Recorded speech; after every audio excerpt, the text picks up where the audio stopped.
in 1, we in 2, and we got to move one of the most iconic shots in Sacramento Kings history. That's an all-timer. Only bad thing about that is it didn't happen here. Yeah. That's the only bad thing. If that shot had happened at the Golden One Center with people behind them and white and purple and black and gray, that'd be one of the most iconic. That'd be in the Golden One Center next to the Chris Webber picture. That's facts. Would it be in center court like the Chris Webber picture? Probably not. It'd be at Fox's new restaurant. I'm fucking nice. It'd be there.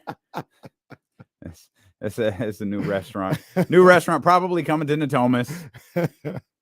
Man, for a second, Natomas was getting everything. It was. Now it's not. Roseville. Now it's not. Now Roseville gets everything.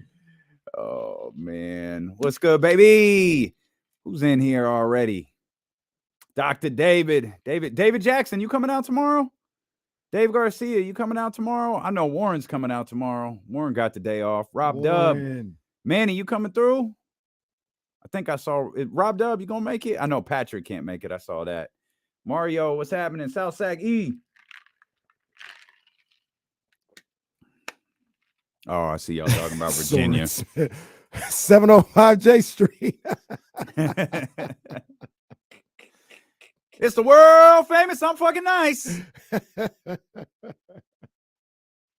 Yeah, buddy. 705. I know Kimberly's coming through. What's happening? Oh, Rob can't make it. That's too bad. Man, he's coming through. Curtis, what's happening? Filthy McNasty. Yeah. Rob Dub, don't trip, baby. Coming through. Rob Dub, don't trip. We got things coming up, man. Don't trip. A lot. It's going to be other opportunities. At minimum, top of my head, 3 in like a month.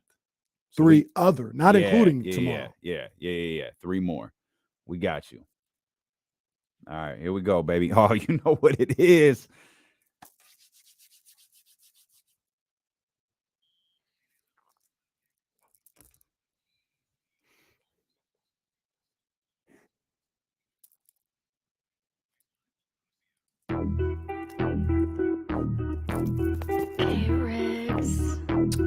Yeah. We got them screaming D-Lo, KC, D-Lo, KC, D-Lo, KC, D-Lo. We got them screaming D-Lo, KC, D-Lo, KC, D-Lo, D-Lo. We your number one spot for some sports, huh? Got the city going crazy when we work, huh? We top 2, but we ain't 2, we in first, huh? And when you need the real, we is who you search, huh? D-Lo, KC, D-Lo, KC, D-Lo, KC, D-Lo. We your number one spot. Let's go, baby! How about that Sacramento Kings? Yeah! You know what it is, man. Come on, man. You know what it is. De'Aaron Fox, boy. Yeah, he nice. Effing nice. Let's go. They do not know what Sacktown brings. What? When on the low, that's a Sacktown thing. Talking about us, it's a bounce out thing. Plus they forgot we some Sacramento Kings. Whole squad going crazy, yeah, we back with it. Northern Cali going crazy, one sack winning. If you doubted us, then ain't no back spinning. This is real right here, ain't no catfishing. So tell me what you see now. Coming down the lane off the rebound. It's 9-16 now. Look towards the sky like a beam now. Let's go. We welcome you in here to the Stone Cold Steve Austin Day. Hell yeah. March 16th, 316 edition of D-Lo and KC, brought to you by Sky River Casino, where we will be live. What? They gave Bogey an extension? Okay. Wait a minute. The Atlanta Hawks gave Bogdan Bogdanovic a 4-year, $68 million contract extension? Is this a fake Woj? Wow. That's a fake Woj. Hey, more power. That's the more real power Woj. to the guy. Wow. More power to the guy. He getting paid. Hey, I'm happy for Bogey. How many? 4 years, 68 million. Yeah. Okay. Well, like I said, like you said, 4 I'm happy years. for Bogey. Hey, my bad. Lord, man, I thought I spiked my drink for a second. I was like, what is that? That's what you call Professor Finesse right there. Oh my God, who is that man's agent? Big ups to him. He got Sam Bradford's agent. Hey, good for Big him. ups to him. Like Happy we for said, Bogey. We are happy for Bogey. Happy for Bogey. Not happier than we are for Kings fans, though. Ooh, Lord, no, sir, not have happier than Kings fans, mercy. baby. It's the March 16th edition of D'Lo and KC, brought to you by Sky River Casino, where we will be live tomorrow. We hope every single one of you are out there with us inside 32 Brew Street to celebrate St. Patrick's Day, to celebrate day 2 of the NCAA tournament, which already's got some fireworks. 70 TVs. You won't miss a second of action. You'll get to be a part of this show live for the very first time. I can't wait. I know you can't. You've been pushing for this since episode 1. This is lit. I'm Damian Barling. Shout out to the Acknowledge me. He's Kenny Caraway. Yes, sir. Acknowledge me. And De'Aaron Fox. Acknowledge me. My goodness, man. He's cold. What? Okay. How many of us went Kamara last night when that shot went in and De'Aaron brought the ball up the floor? How many of us thought, that's good? Well, This is look. De'Aaron Fox. It's good. Tell me how you watched it real quick. Tell me how you watched it. I sat on the couch and watched it. I don't mean, know what you mean. with the experience, like what was going on? They give up the 4-point yeah, play. So we'll start there. First out the gate was, okay, this is a bad call. This is a bad call. This is a bad call. Clear replay. Okay, I think he did hit him. I thought Mark and Katie kind of missed that. He clearly fouled him. Is it a bad foul call? Sure, That's debatable. but he did hit his elbow like that. There are plenty of angles where you can't see it. There's one angle where it's clear as day. And here's not to interrupt you, but here's the thing about that. Once it was called, and then you see hit, there's no way you can overturn that. Yeah, you can't overturn that call. He hit his elbow. Yeah, he did. It probably shouldn't have been called. Like that's the first thing. But once it was called, and you go to the replay and you look at it, you can't overturn it. He hit his elbow. Yeah, so it became one of those, all right, computer with the box score on my lap, move it over to the side because you know I stream. It's all behind, so I put everything to the side, turn the phone over, and just kind of sit there and watch those final few seconds. De'Aaron pulls up. This what I popped for Orlando. I think I popped for Utah. I don't remember my reaction to Utah. I popped for Orlando, though. Yeah. Last night, hits the shot. You get that like adrenaline kick, like you had something to do with it. And then I just went back to work.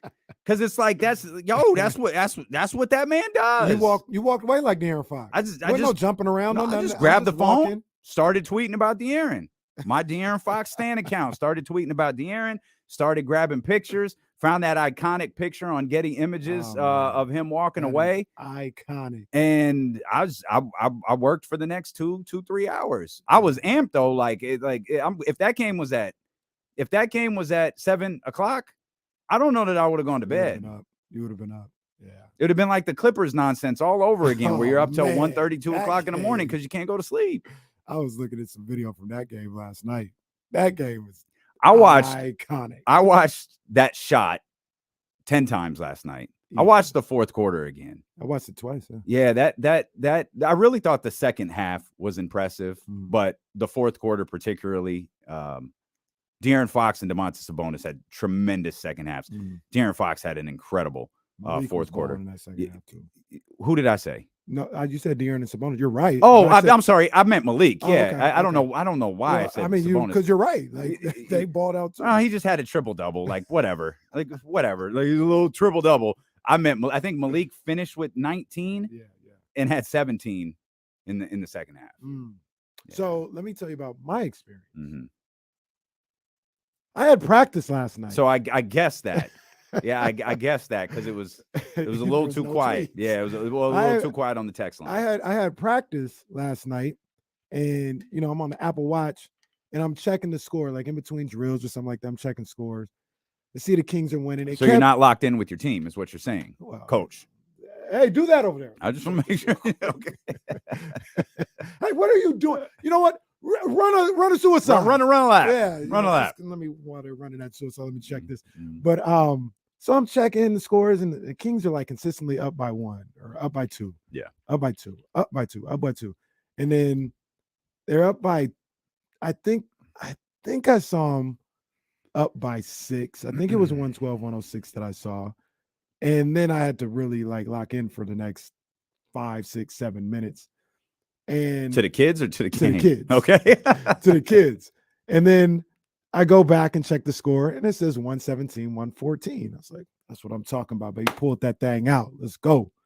So before I did J Street Vibes last night, out on all platforms that you listen to podcasts, that's I was the corners of the culture. as this corner of the Go culture. subscribe to both. It's moving. It's moving. The numbers are moving. Oh yeah, I just checked. Yeah, we appreciate y'all. It's doing well. So I was like, well, before I do that, let me at least watch the fourth quarter. Because before practice, I saw the first half. I saw that nasty second quarter. It was, I saw a whole lot. But I was like, let me go back and watch the fourth quarter. So I'm watching it. Fox hits a shot, go up 112-106. And I'm like, okay, well,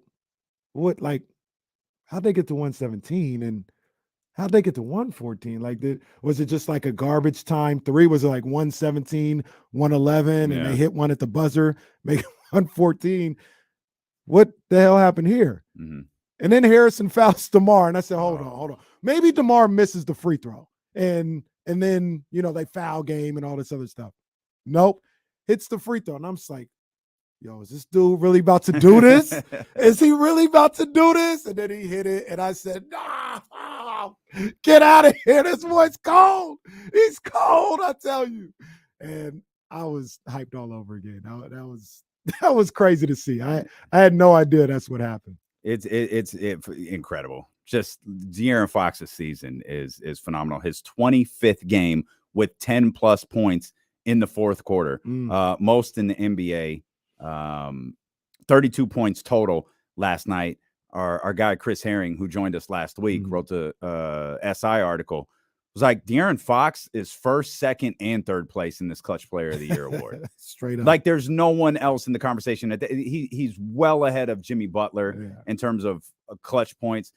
The Kings record is better than the Miami Heat record. Like Chris is right. It's 1, 2, and 3 for De'Aaron Fox. He is that dude. He is going to be the first Jerry West Trophy winner, the first clutch player, the first NBA Kia clutch player. Got to say the sponsor, clutch player of the year. For that. Well, we respect sponsors. Yeah, absolutely. He's going to be the very first. Yeah. And it's just a question. It really is a question of how many postseason awards this Sacramento Kings franchise is going to win. Because right now it feels like two of the candidates are running away with their respective categories, while I honest to God don't know who else is in the Monty McNair discussion for Executive of the Year. I don't either, unless, like I said, unless you go to one of the Knicks, Scott Perry or World. I'm fine with. By the way, and I think Scott Perry is the closest. Yeah. Because Scott Perry's. I guess I don't know how they do it. Is it exclusively general managers? I don't know. I don't know. But Scott Perry is He is the general manager. Yeah. But I just keep an eye down south. Like I feel like they're going to try to give Rob Pelinka a not so slightly underachieving accolade. That would be, and I hate to say this, no disrespect to the young man, but this is going to come off as disrespect. That would be like picking Jaren Jackson Jr. or the third or whatever to be it's Junior, Triple J, Jaren Jackson Jr. to be an all-star. We put Rob Pelinka as Executive of the Year. Yeah, that would be. But yet we saw Jaren Jackson Jr. as an all-star. We did. So and then Executive of the Year goes to the general manager or like president of basketball operations. Those ones can win it. So it's interchangeable. And I guess it boils down to who makes the basketball decisions. I don't know who does it in LA. I feel like they do it collectively. Obviously, Worldwide West has a lot of influence. Yeah. But so does Scott Perry. Like Scott Perry's, I don't know. My guess is he's a solid second. And if there is a discussion for someone to battle it out with Monty McNair, it is it's the New York Knicks front office. Or like you said, Kobe Altman and what the Cavs. Well, do. no, Kobe. Or not Yeah. Kobe. So yeah, is it Kobe? or No, is it- Kobe's the president. Okay. Mike Gansey, I think, is the general manager. Mm. Same thing, though. Knicks front office, Cavs front office, and I guess in our case, it's Monty and Wes. Like, they seem to be linked together. You rarely reference one without the other. I feel like the award would be Monty McNair's, and I'm sure he'd give Wes Wilcox a ton of credit. But we'll say Cavs front office, Knicks front office, Kings front office. I think that's the nod right there. Got so much. We got Drake bars. We got a lot. Yeah, you know, I'm grinding out here, but I'm grinding. Hey. I'm staying doing it. Hey. Drake bars are coming. I got to talk about this question that I asked. Yeah, you got people buzzing. Is this team already Mm. a top 5, possibly top 3 Sacramento Kings team of all time? Season ain't over. So- I'm putting them in there. We got that. I got the list. We'll take a look around the NBA to see where that sets that the was- Sacramento oh, Kings happy at. day. Can What we a night. please give Domas the respect that he deserves? We will. Mm. Will Z coming up. We got a variation of Batty Mhm, Thursday mhm, today. A lot of our people at the Golden One Center. Matt George is going to make time for us at the end of the show. Eddie Gonzalez is going to be with us here. And Will Z coming up this hour. We're just getting started. It's D'Lo and KC, brought to you by Sky River Casino here on Sacramento Sports Leader, ESPN 1320. All that you need.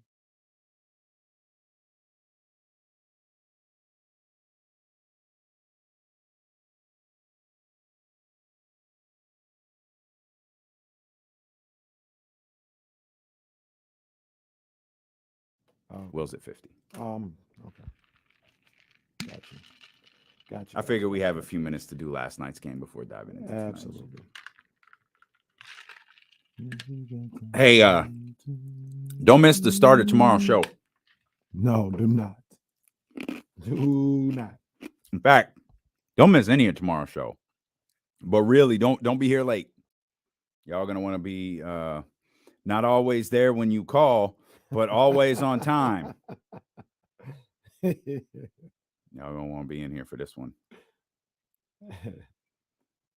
Gave you my all. I always chuckle when both of them do that for different reasons, but I just think of how many people don't get that line. I have Like, no what is idea. Mark talking about? Why does he keep saying that? No idea. Some people might not even know when he talks about him. Why you keep that's bad grammar, Mark.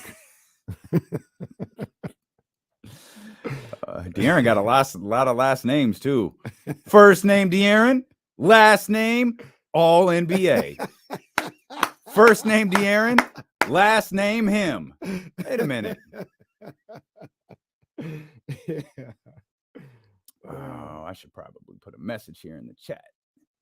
Damn, bro. This is this I don't know if I should be shocked or what, but it's a full house at the Golden One Center now. Game started at 10 o'clock. Mm-hmm.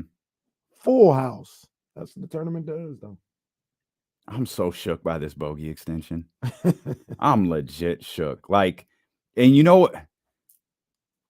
Yo, what's Harrison worth? You Ooh. gave Bogey that. Don't forget, Bogey's 30. Yeah. Yeah, that yesterday's price is I'll not today. I'm gonna tell you who was happy with that Woj tweet right there. Harrison Barnes and his agent.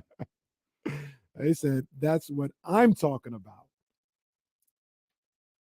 Yeah, that's a good point. That is crazy. Yeah, Harrison's contract just went up. Harrison's agents walking into that meeting like, take a look at this tweet. See that? Man, I love this graphic. I love our screen right now, the way it looks. I absolutely love the way it looks. Y'all hit the thumbs up. It might look a little better tomorrow, too. Y'all hit the thumbs up, man. Let's put this on the screen. Where did the message I just tweet? There it is. Boom. Keep that out there. Hit the thumbs up, subscribe, do all of that stuff. Got to put it in subscriber mode. That way all the looky-loos who want to comment got to become subscribers first. Honestly, thanks. That's how our subscribers have grown. I think some of y'all just get here every day and forget to subscribe. Come on, man. Subscribe. Now I have it to where if you comment, you have to be a subscriber, and like our numbers are climbing. We going up. Sean, I did not see that. Did you see this name that Sabrina's getting her own Nike? I did. They released them today. They're clean. I haven't seen the shoe. Oh, did they? Yeah, they're I didn't know nice. they dropped today. They're like, you could buy them? I don't know if you can buy them yet, but they released what the shoe looks like and stuff like that. They're fire. I'm gonna have to go see this.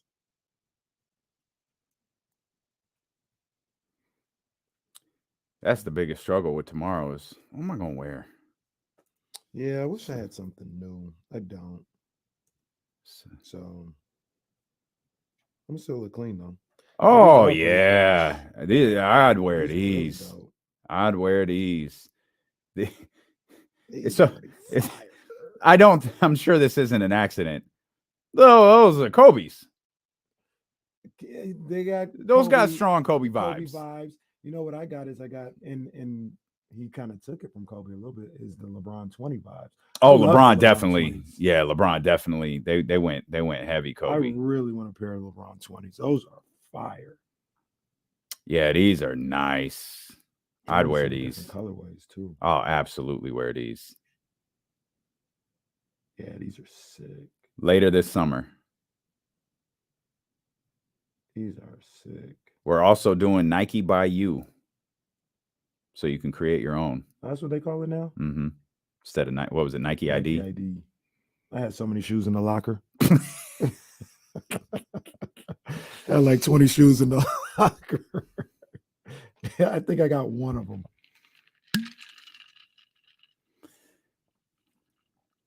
What is this? This is pretty cool.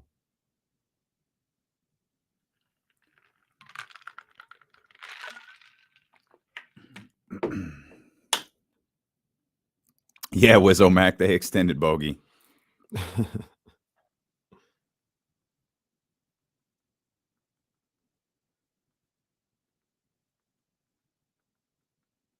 This is amazing. I did text Sarah, by the way. She's got a bunch of shows today. I forgot how much She's work they down do. there. Yeah, I forgot how much work they do though during the tournament. Mm. Ooh. Man, could we have live Drake bars tomorrow? We're this close. Sky We're this River close. Casino. 32 Brew Street. Could it be back-to-back victories for the Sacramento Kings? I'm be real. I kind of feel like it don't matter today. Oh. I kind of Oh. I mean, to mark the Oh, occasion. live What Drake you think, bars no Jesse? matter They what. gotta Oh, win. You got to keep it. Yeah, nice. They got to win. They got to Okay. win. We won't bastardize the whole process. Yeah, Jesse made it clear this morning. He is not into bastardizing this entire process. He made that very clear. He is sick of some of the things that are going on. So we're not gonna. Hey, Jesse runs this show. So if he says no, he says no. No, they gotta win. Kings got to They get a gotta dub win. tonight. Come on now. However, they gotta get a win. I'm a back-to-back. well, they got the first one. Absolutely. Kings winning the Chi-Town. What up, Marshall? Beat the Bulls. 117, 114, 40. Drop the beats. Yeah, that was just exhilarating last night. It took me to a whole nother level. Probably took you there too. You know what the pause is. I got you. Let's get it. I was a little secret and I wanted more, but I was just her escape. I wasn't core. Empty glasses of wine and truth or truth. No dares with us, close like we both in a phone booth. They do not know what Sacktown bring. Went on the low, that's a Sacktown thing. Fox in the clutch, money ain't a thing. Cannot be stopped by Zach LaVine. Whoa. I said, cannot be stopped by Zach LaVine. Whoa. Yeah. What I need from you is understanding. It's off the It's top. the only line I remember. I can't remember the next part. I It's just know off the you said top. escape. So I was like, all right, it's just kicking it or it's misunderstanding. And I couldn't remember how just kicking it went. Well, you could have went with the pun in the song, the bar in the Drake bars. You're my little secret. You're my little secret. And that's how we should keep it. That was such a Yeah, trifling ass why song. can't I remember just kicking it? Just Sit back kick. and relax your Yeah, feet. but I can't remember what are the Party on words. down I to know the melody. escape beat. Just kick it. Just kick. All right, it. yeah. All right. You're gonna have to Just start sending me these kick lyrics in advance. I can't do this. Some of them come up while I'm in the car. I need from you is understand. Oh, that trifling. You're my little secret Well- song. That was pretty trifling. Well, most songs. The video was even worse. Most songs of that era were a little bit trifling. Like, you want to drop Downtown by SWV? Well, I mean, well, hell, You're the One. How trifling is that? Well, By SWV. SWV getting a little crazy right now. SWV a little freaky. Yeah. You got to go round and round. That's the way. Go ahead, look up the lyrics to Downtown by SWV. Well, Downtown wasn't bad. You're the One. Downtown wasn't bad? Well, I was at least you're with somebody that's supposedly yours. You're the One. She's like, I know you got a girl. Well, Downtown was, if you want to keep this girl, here's the way you do it. That's the way to my heart. Round and round. Oh, 90s R&B. Steelo and KC, your home of 90s R&B. You're on 1320 AM on your dial. 98.5 FM HD2. Oh, for goodness sakes. All right. So much going on. Indeed. It's always fun after the Kings get a dub. Woo! But it was extra sweet last night. Things wrap up. Adrenaline wears off a little bit. I had an eye on the scoreboard before the game ended, but you get sidetracked. You get locked into that fourth quarter. What happens? Miami beats Memphis 138-119. The Rockets beat the Lakers 114-110. Oh, I'll take that. The Celtics beat punk ass Rudy Gobert and the Minnesota Let's Timberwolves go. 104-102. The Clippers beat the Warriors 134-126. Clip joint. We run this town. At the time, Dallas was losing to San Antonio. Did you see how they got to overtime? I did. That team stinks. Dallas stinks. They had, was it 5? I think it was 5 20-point scores to beat the Spurs last night. No Kyrie, no Luka. We were this close to an absolutely Kurt Hennig night from the NBA. Man. But the Spurs got him. That's fine. But man, Minnesota loses, the Lakers lose, and most importantly, Memphis loses, and your Sacramento Kings back up there, as Matt George posted the video, back up in the 2 spot. Back up at 2. And Memphis, I mean, they're having a season from hell. Like every time they do something, it's just like a jackass move. They had 2 more last night. Oh man, and that was Desmond Bane too. Yeah. I like Desmond Bane. I like Desmond Bane too. That was uncalled for. And then did you see your boy Dylan Brooks just shove the cameraman down? Oh, I saw that. Yeah. Jeez. Yeah. Well, that wasn't the only thing that went bad for Grizzlies. That's the synopsis of what went bad on the court. Jeez. That interview with Ja Morant was not good. No. And Ja's representative, Jim Tanner, his group, hey, this is not it. Maybe you agree to it and then you do it and you just go, guys, this ain't it. We can't do this. It didn't. First, with all due respect, Jalen's not equipped for an interview like that. That's not his bag. You need that's a Mike Wilbon type of business. That's not a Jalen Rose type of business. I'm not saying this to, denigrate him or anything, but it almost sounded like he was talking him through the interview. It's like they worked together to get this done. Like, you know what to say. I'm about to ask you. This is like, I was like, damn. It was bad. It was so bad. And it didn't, like, I saw the ESPN pushed the clip out before, I think it aired for the first time on SVP's show. They pushed the clip out and it was, I think it was 90 seconds.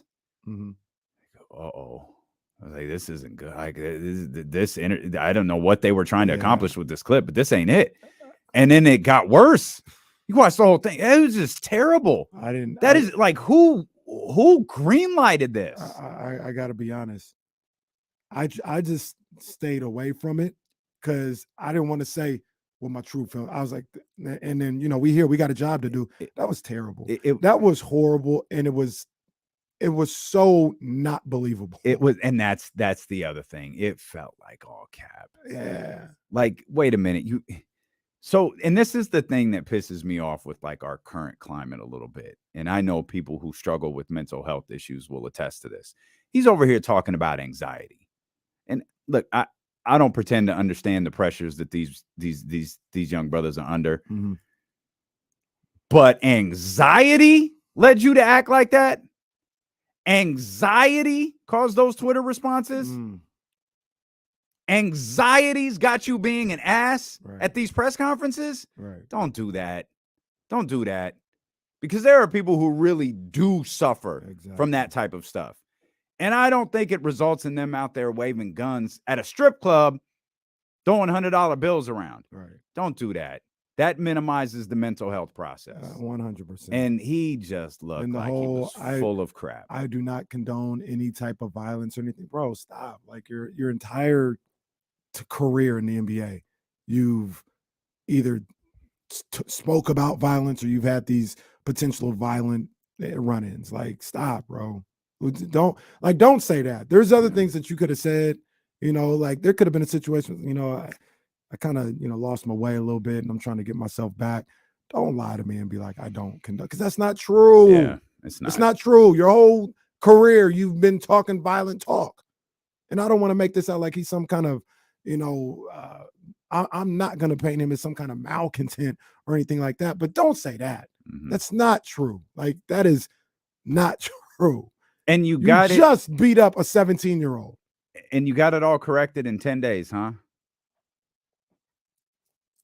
Stop. Okay. Stop, bro. Stop. All right. And like I said, even before we get into whether you had a gun or not, or all this other stuff, you just beat up a 17-year-old. You just basically jumped him. Like, what do you mean I don't condone violence? Come on, man. Like, that was not what I wanted to see. And the first thing I thought about, because, I'm always for, hey, like, don't give me no statement. Get in front of the phone. It's 2023. Get on your IG Live and say how you feel. That's probably why you don't do it. Because, number one, maybe he doesn't even believe the things he's saying. And that's so how is he going to say it and come off believable on his IG? He don't even believe it. It's not even IG Live. You want to do an interview with Jalen Rose? You want Jalen Rose to walk you through an interview? Do it live. But he couldn't. People can read through that. And it just was so fake, man. And it was frustrating because you want to, just from I was talking to someone about this morning. Unless Steven Adams is I'm not worried about Ja coming back on the 20th. Unless Steven Adams is magically coming back, you don't really have my attention yet. The Grizzlies they have something to prove. Their record stinks over the last, we've got to be up to 20 plus games now. Hey, get healthy, bro.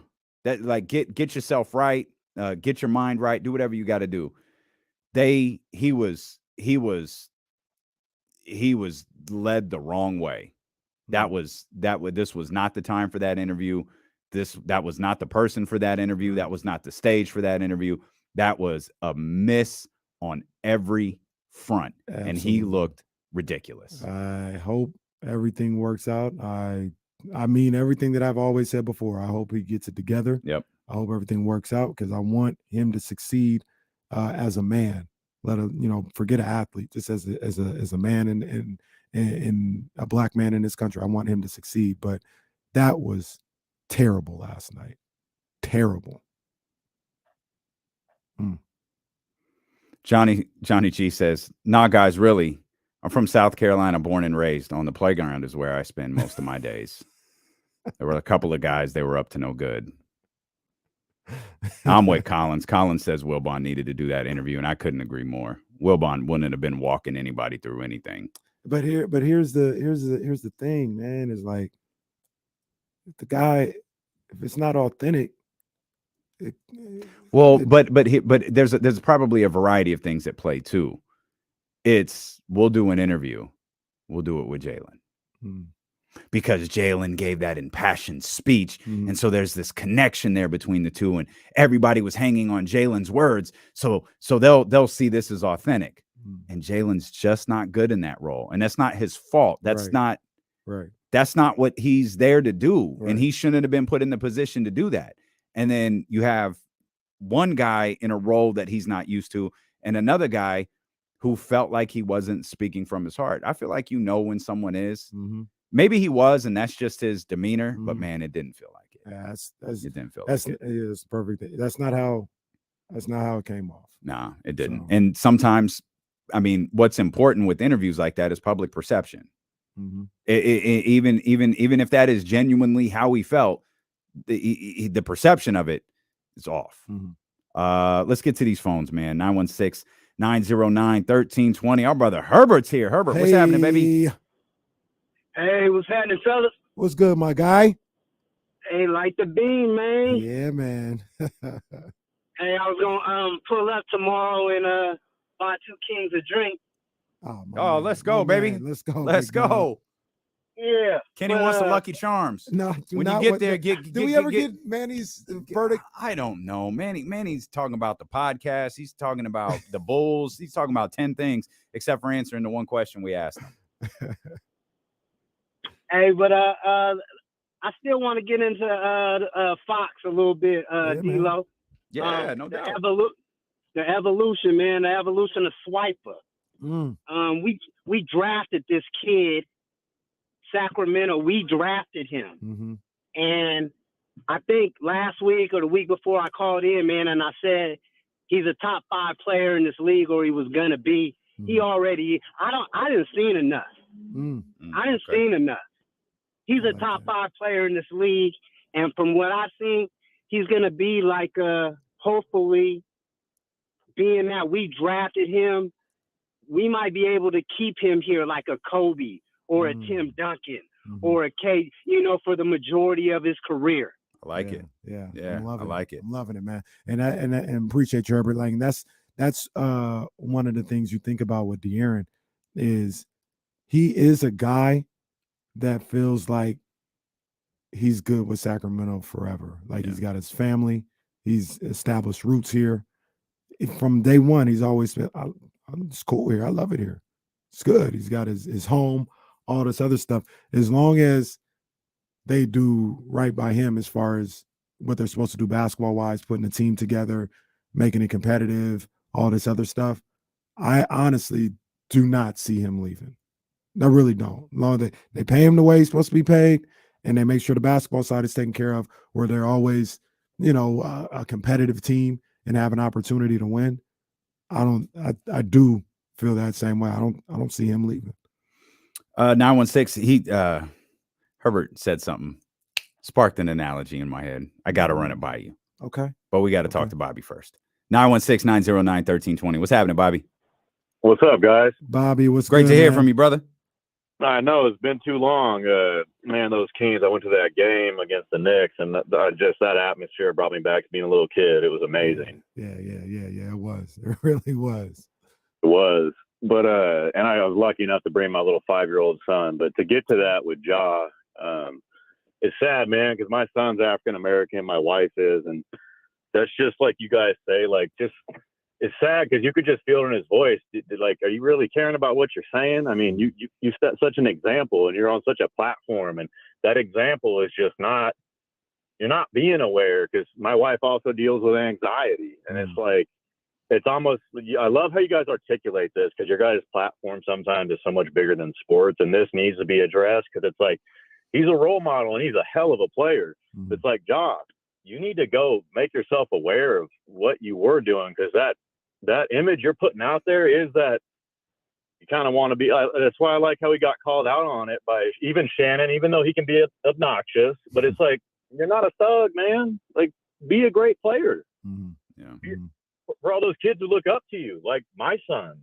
Yeah, I appreciate my you, son does as well. My son loves Ja Morant. I hope if this anxiety thing he's talking about is real, and if it is, I hope he could work through it. I hope he's vocal about it. Like, I hope he talks about it, because Kevin Love talked about it, and he hasn't stopped yet. DeMar DeRozan talked about it, and he hasn't stopped yet. They've tried to push that aspect of mental health disorders in sports, mental health anxiety, mental health issues in sports. They've tried to push that forward a little bit more to normalize it a little bit, so people normalize these athletes, so to speak. If Ja is sincere and that's his issue right now, and that's what he's dealing with, I want to see him talk about this moving forward. I don't want to know just how he's dealing with it right now when he's suspended.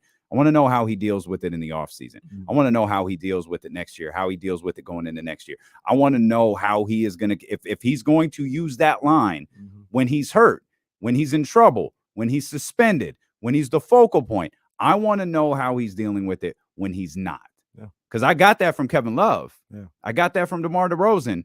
Ja, you want to talk about it? Okay, I want to see it from you. Yeah, and I'll say this about Ja. I observe him from a very far distance. You know, I don't know him, know anybody in the circle, nothing like that. I just observe him and the way he moves, and I feel the way I feel about it, like what I think about him. I think he's arrogant. That's just an outsider's perspective. I don't know him as a man. I could be completely off, and that's just how I feel about him. But I also want to say, and you talked about it before, we watched that interview or whatever. Some people aren't great public speakers. Maybe that's the case. And maybe like conveying your real emotion and how you really feel, it's not a real skill that he has to be able to do that in an interview or in front of the camera or something like that. So maybe I'm just completely stalling him out, but I try to give these guys the benefit of the doubt. That could be the case too. But I watched what I watched last night, and I just kept getting the same vibes that I normally get from him. I think he's arrogant. I don't think he really cares about what just happened. And that's how he came off to me last night. And that's where it's up to the people closest to him to be like, no, we're not doing this. This isn't the move for us.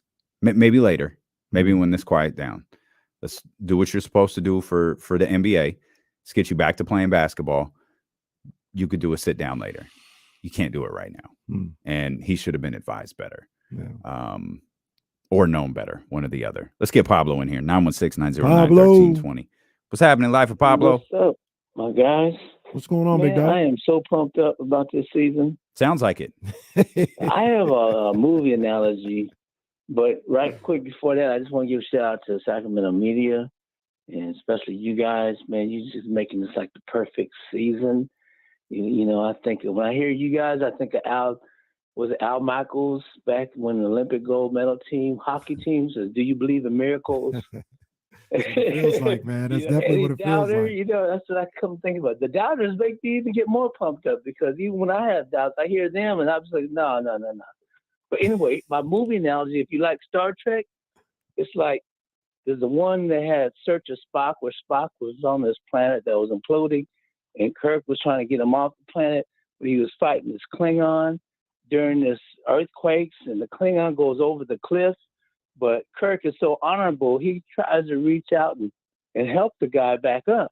But the Klingon grabs his leg and tries to pull him off the cliff too. And so Kirk just kicks him and says, "I am sick of you," and just kicks him off into the cliff and gets feet up. And so the Kings are like that now. People grabbing at the legs, it's like crabs in a barrel.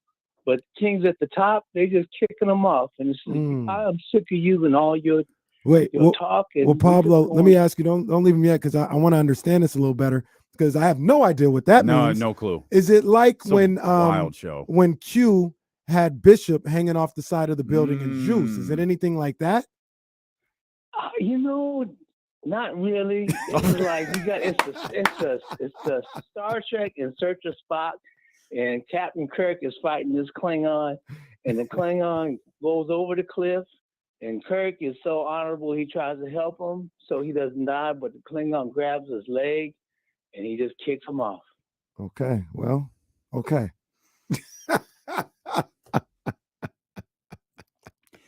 I'm gonna be honest. I don't know what to do right now. So how about we just come back? Actually, is Manny there? Let's get Manny real quick, because Will Z joins us next. So Manny, is Lucky Charms trash or no? man, as soon as that dude said Star Trek, I knew that whole call was lost. But anyway, Lucky Charms marshmallows, as Monty McNair pointed out, are one of the greatest things ever created. The pieces are trash. Please. The pieces are trash.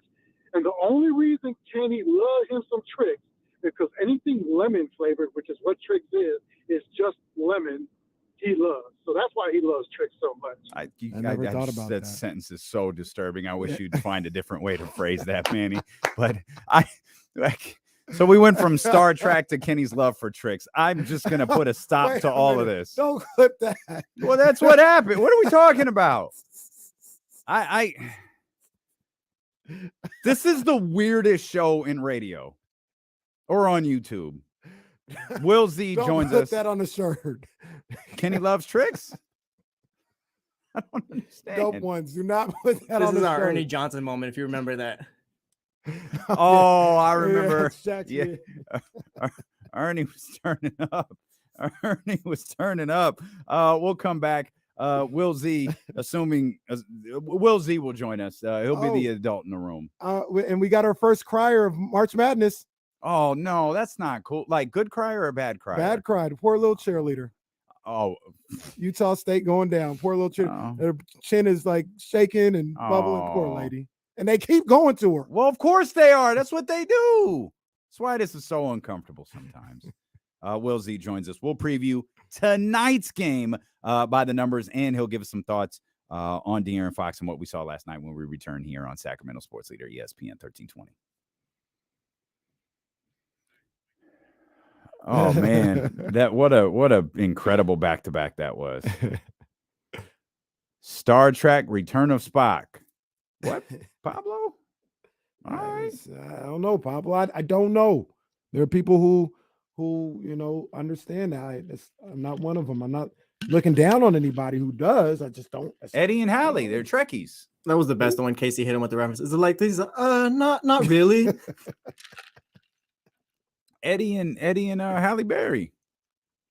Remember Boomerang where they lay on the couch and Star Trek? I love this one. Now that you mention it, I do remember it, but not initially. I'm a Trekkie.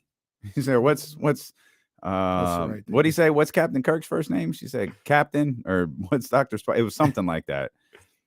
That's Captain. good stuff. Captain. What's up, William? What's up, guys? How are you, man? Will I'm Z. good. What's up, man? Bryce, I saw your question. Yeah, it would be dope if you're coming out tomorrow to wear D'Lo and Casey gear. Absolutely. It's not a dress code, but it would be dope. Like here's how I advise anyone who's coming tomorrow. When you're thinking about the whole day, whether it's getting dressed, showing up at the venue, what can we do to impress D'Lo and Casey's bosses? There we go. That's all we're concerned about. What can we do to impress D'Lo and Casey's bosses? That's the objective today. That's it. That's it. If y'all want to burst into a Stone Cold Steve Austin 1998 pop when we come onto the stage, by all means, you don't have to mean it. You can Ja Morant your way through that thing. Yeah, but Ja you know, if that's what you want to do, go on and do that. If you want to, in the middle of a segment when we're killing it and we're doing everything. If you want to, this is awesome. Mm-hmm. This is awesome. Yep. Do that. Can we bring actual tomatoes to throw at Kenny instead of putting them in the chat? Let's keep the tomatoes in the chat. Let's keep the tomatoes in the chat. I mean, Warren, I don't know where, but I'm sure we could. We can. They got special rooms we can go into. They showed them to us. They do. They got special rooms we could go into. I don't play with my spades now. I want to test myself, though. I don't know how good at spades I am. I could just be rookie level. I don't know. But I feel like I'm I thought you don't play on rookie level, Kenny. I might be rookie level. I'll play on All-Star and get beat up, but I don't play on rookie level. I may be rookie level.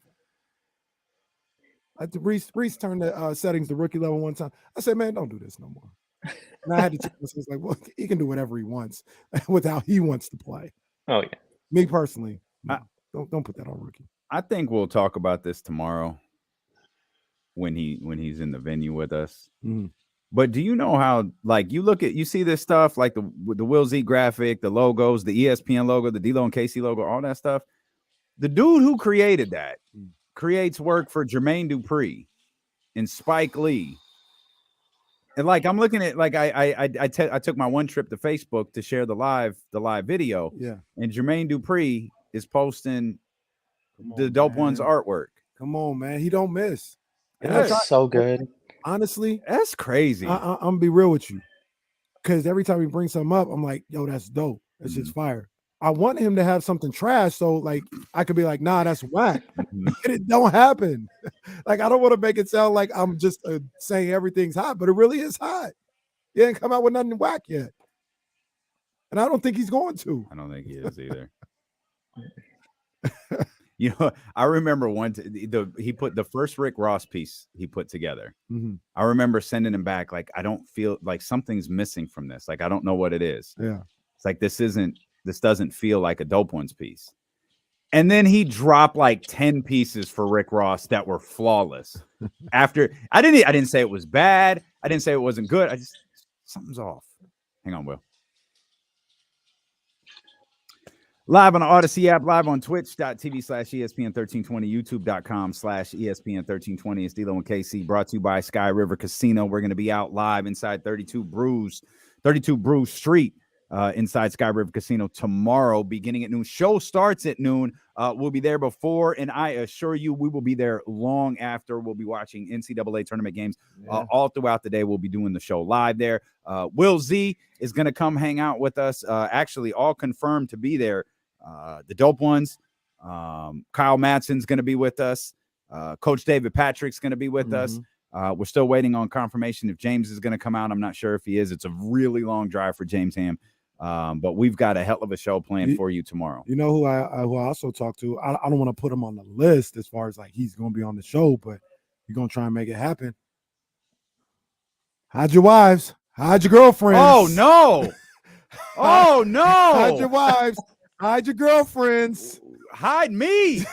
You told Drake? Drake, you I told you I don't trust myself. I'm gonna have to leave. I don't trust myself. Man, posting IG stories, it's like skip.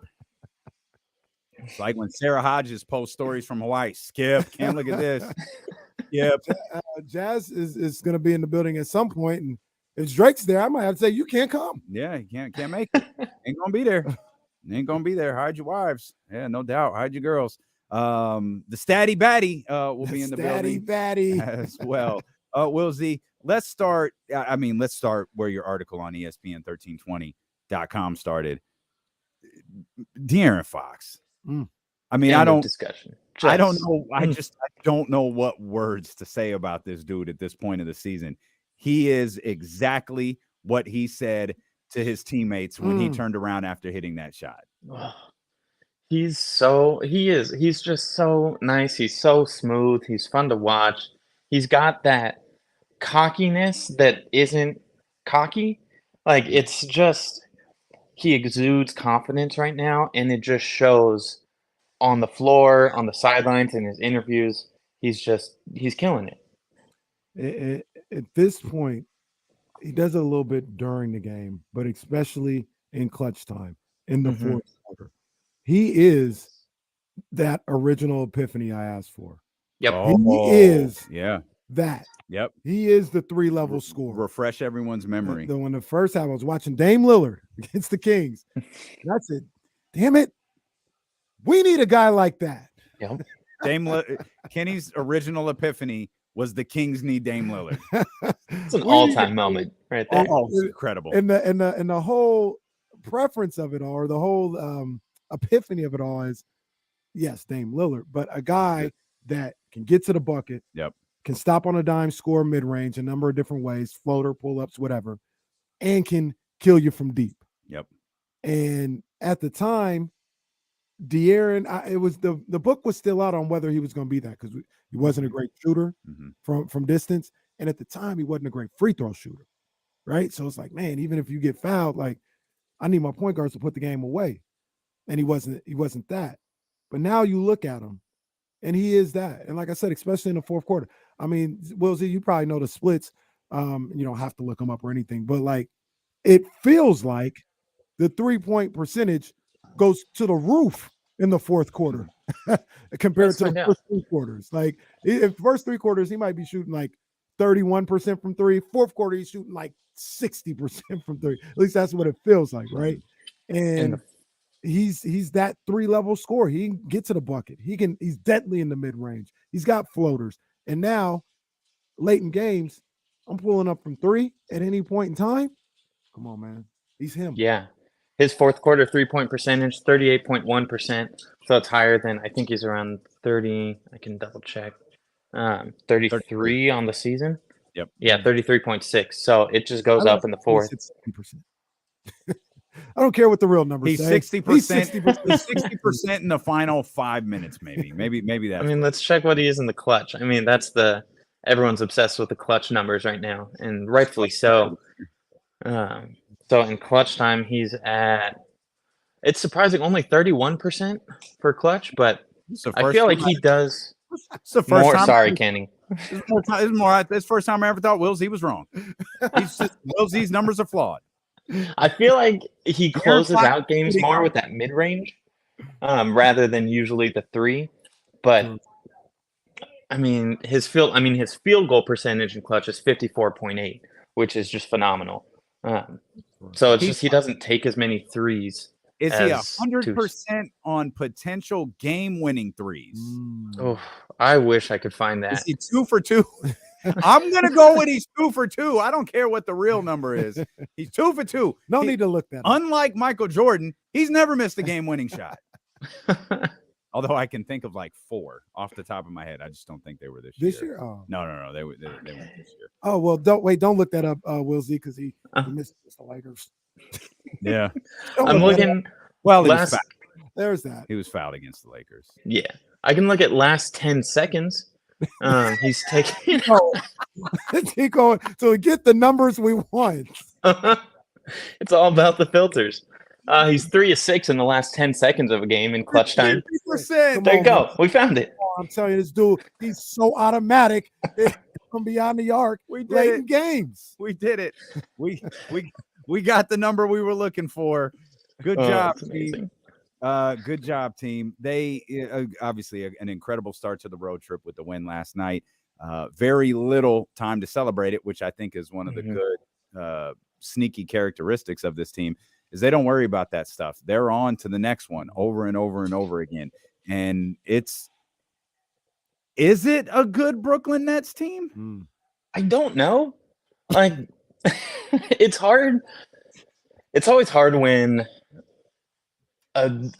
such a huge roster shift happens to look at the numbers. But I mean, we're at 14 games now that they've played since the trade deadline. And I mean, they're 6-8 in those games. They, again, just since February 10th, they have the 25th ranked offense and 19th ranked defense.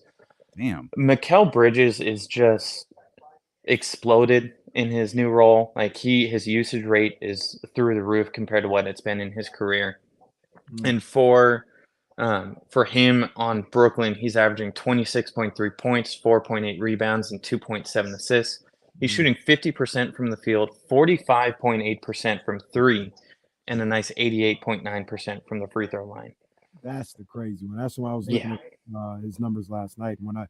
When I saw that 45% from 3, I'm like, geez, he's cooking. He's gonna have a night tonight, right? Like it's almost impossible for him not to.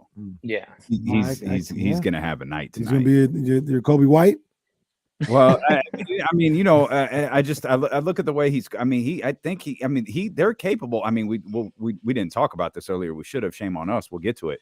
Steph scored 50 last night, and the Warriors lost. Like Mikal, and I was stunned reading your article this morning that they were 6-8. I thought they were. I thought they had started out a little rocky and kind of evened things out. And I would have absolutely bet Kenny's money that they had a winning record at this point since the trade deadline. So 6-8 really surprises me, probably more so because Mikal Bridges has had some big games. And after I read your article, I went and looked and said, yeah, Mikal Bridges had some big games. that they lost. Yep. And you know, hopefully that's the case tonight. I can see Mikal Bridges having a big game if Sacramento, they need to be a little bit better offensively than they were last night, which was funny. Will, I had convinced myself this morning, you know, putting the finishing touches on the show, that they were bad offensively last night, but they got above the 114 threshold that we talk about so much. Do we have I always forget. I'm gonna keep track. Do we have a number for that, Will Z, for the 114? Yeah, 1 sec. I think when we first came up with this, they were like 26-5. It was, yeah, and like they, that. you know, they've lost a couple. They might be lost 10 to the losses Bucks. now. I don't think they are, but I know they're at more than 6.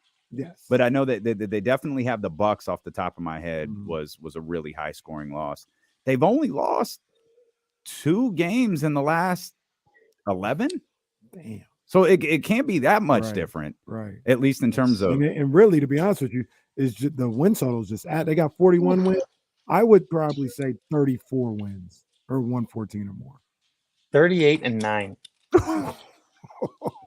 We talking 114. I'm not saying 130. 8 and 9. I'm talking 114. It's an 809 win percentage. Jeez. I wrote this. That's down. the most. Stop asking Will every time. No, it's great. I love it.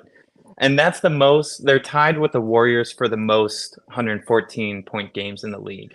I mean, 47 of their 60, whatever they're at right now.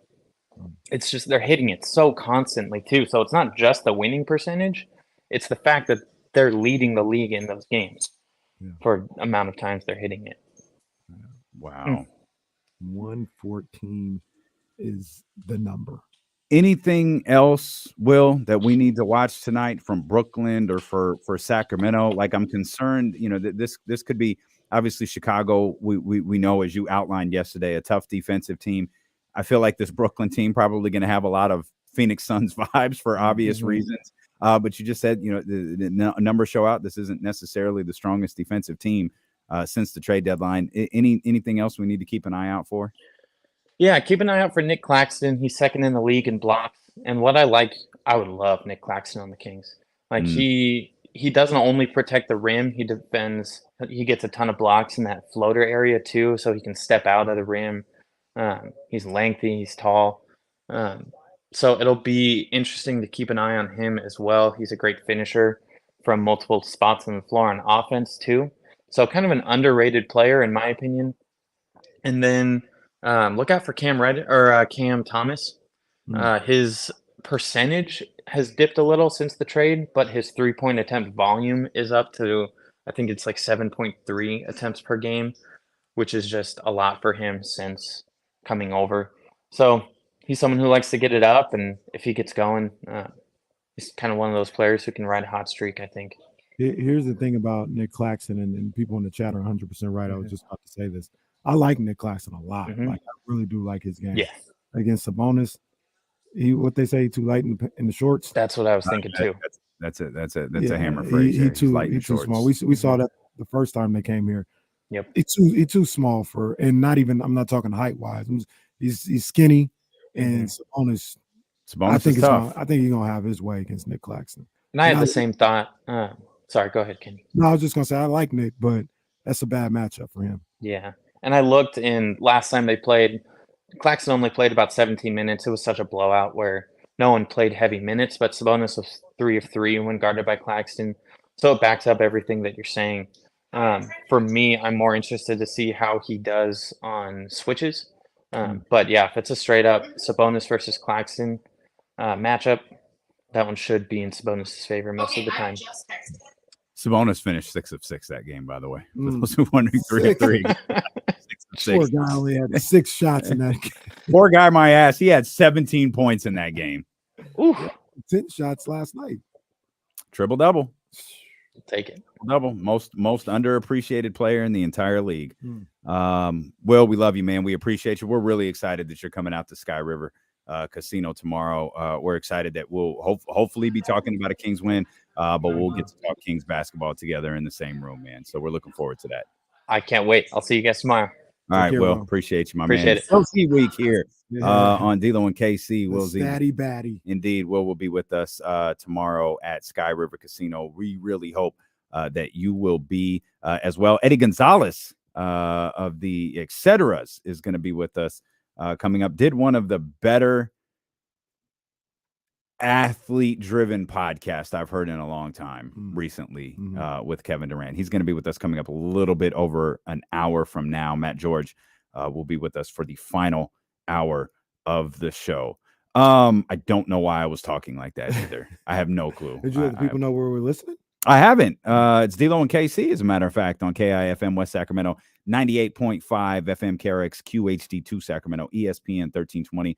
Always live on the free Odyssey app, live on twitch.tv/ESPN 1320 as well, youtube.com/ESPN 1320. We hope that if you're watching, you'll hit the thumbs up, hit the subscribe buttons on whatever platform you're on. If you're on Facebook, hit the thumbs up there. You could share that on your profile. Tell all your friends about D-Lo and KC. You want some more content from D-Lo and KC? Check out J Street Vibes with KC and Jason Jones, available wherever you get podcasts from. Check out Corners of the Culture as we talk about the Illmatic Effect, available also wherever you get podcasts from. That's D-Lo, KC, and the Dope Ones. Donnie has added so much to that podcast. Absolutely. That if you haven't got a chance to listen to it for the last couple of weeks, tap back in.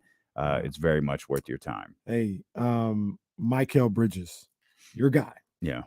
I like him too, but he's your guy. You were on him first. Excuse me. Since the trade, first game he had 23 points. Second game he had 7 points. After that, 45, 13, 24, 31, 21, 38, 33, 30, 10, 34, 25, 34. Wow. He's averaging, I think Will Z talked about it a little bit. He's averaging 28.1. He's got 2 games, I feel like, really bring his average down. Yeah, right? He's got the 10 and the 7. He's averaging 28.1 in March. He's shooting that 45% from three that Will talked about. Yeah, 50%, 49% from the field. I think I closed Will's article. No, I didn't. I still have it. We didn't talk about his usage rate with Will Z. It's up to 27.3 since joining the Nets. And that's obviously a career high for him. For context, De'Aaron Fox is 28.8. So he's the guy over there. Yeah. It's just a question of what exactly is that team. I feel like the talent is there. I'm really surprised on some of the numbers that Will gave us. Not that I'm tapped into them every night, but it's they're a playoff team in the East. I'm trying to pay a little bit of attention to them. So the 6 and 8 thing really surprised me. The defensive rankings really surprised me, given how much we talked about Mikal Bridges in Phoenix as that defensive guy. He seems like a guy who's going to create problems for Sacramento tonight. Yeah, at some point he's going to be on Fox. Yeah, and then it becomes who on the offensive end for Brooklyn can Cam Thomas get going, which we saw with regular occurrences earlier this year. I'm kind of with you guys on the Nick Claxton thing, and then who shoulders the burden if Mikal is glued to De'Aaron Fox, particularly in the second half. Yeah. And one of the things about that, not that, Mikal is any slouch or anything like that, but it's not even mattering with Fox. Like it's not. Like he's one of them dudes now. Like, yeah, like with De'Aaron shooting at the clip that he is, you've got like decisions to make as a defender, even an elite defender. If you get too close, he's going to get by you. No matter how good you are, he's going to get by you. He is better at that than anyone in the entire league. Yeah. And if you don't, he can make you pay for it there too. Slept on move last night, that in and out pro hop he did. Oh my God. And that was nasty. Did we give, I don't remember if we mentioned his splits. It's his 25th game with 10 plus points in the fourth quarter. I think it was 15 in the fourth quarter. He finished the game with 32. The second half of last night's game was completely different than the first. Yeah. I told you I was convinced as I was writing the show last night, kind of checking on it this morning. Oh, they can't come out sluggish. Like you can't have another low scoring game. It's like wait a minute. So 117 to 114. They got above the threshold we asked them to get above, which I guess after a week of 130s, it feels like a low scoring game. They only got 117. Right. Ugh. And it wasn't a low scoring game. It was a low scoring first half. Well, that first quarter was nasty. That might have been the worst quarter they played all year. Yeah, it was I think ugly. they finished with 22 or 27. I can't remember, but they had 15 points with like 3 minutes to go in the first quarter, and they just looked disjointed, looked a mess. They had and then in the second, it was quarter, 30 to 25. 30 to 25 in the first quarter. Yeah, they were shooting 40. They were 10 of 21 from the field, 4 of 9. How many from turnovers? Turnover 5. Yeah, that first quarter was nasty. Yeah, and then you put that with they had a moment before they like started to play basketball where they had like maybe one of the worst sequences of the year. Called a timeout and had like 3 or 4 straight turnovers. Yeah. It was one on the inbounds. Fox just, threw a bad pass. Andre Drummond took it to all the way to the house. They got down by 16. And at that moment, like from 16, they got it to 8, like real quick. And at that point, they start playing basketball for the rest of the game. But believe that was it, crazy.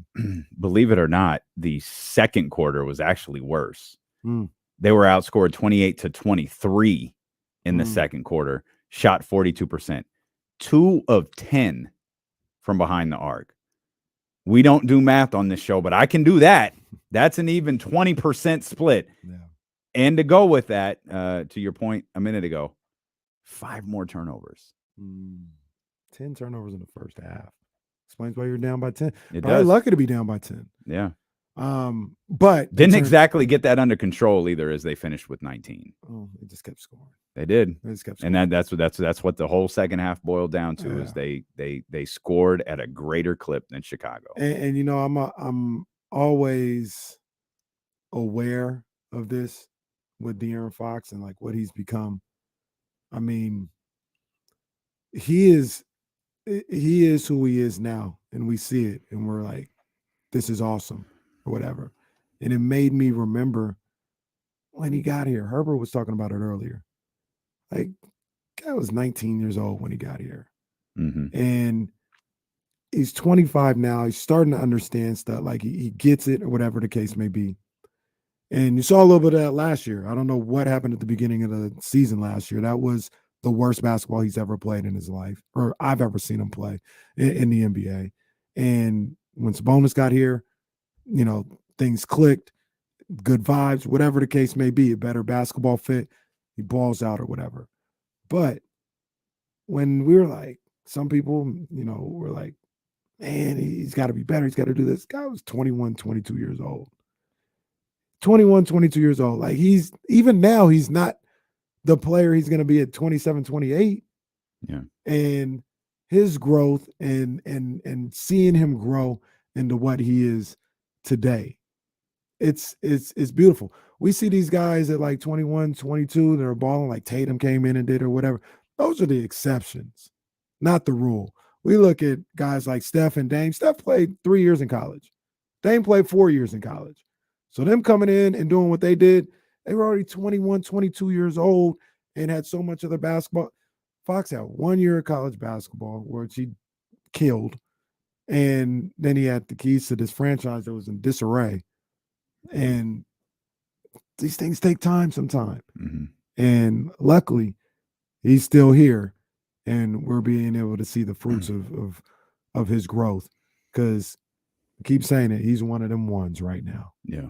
He is one of them ones. It's not just time that it takes. Sometimes it's the right people. That too. And it took time to get the right people here. And that seems to have, because someone asked me on social media last night about most improved player, right?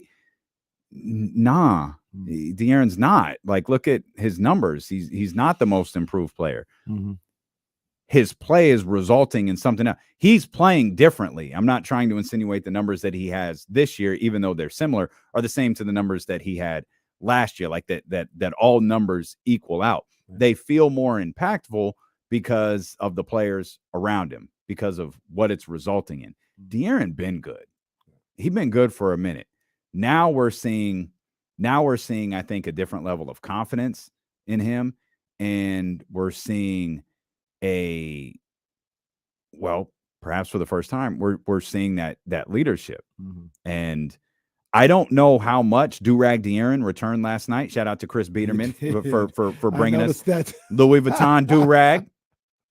My God, that's Durag De'Aaron. Happy Durag De'Aaron, which we have never seen before.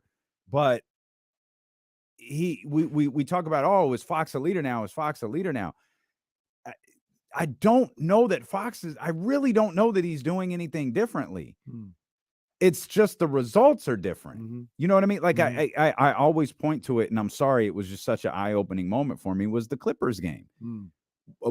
Hey, let's go get 2 in Oklahoma City.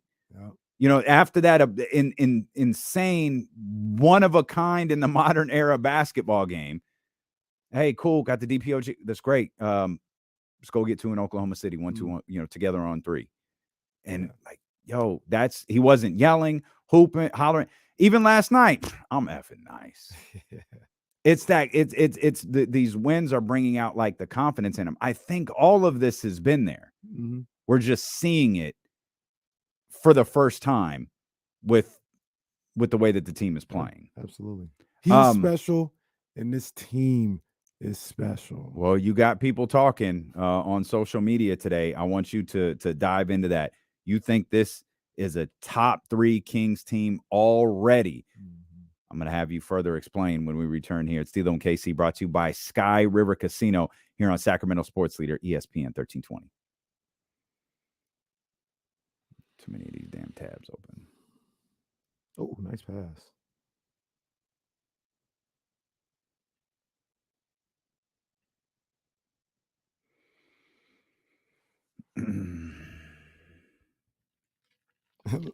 So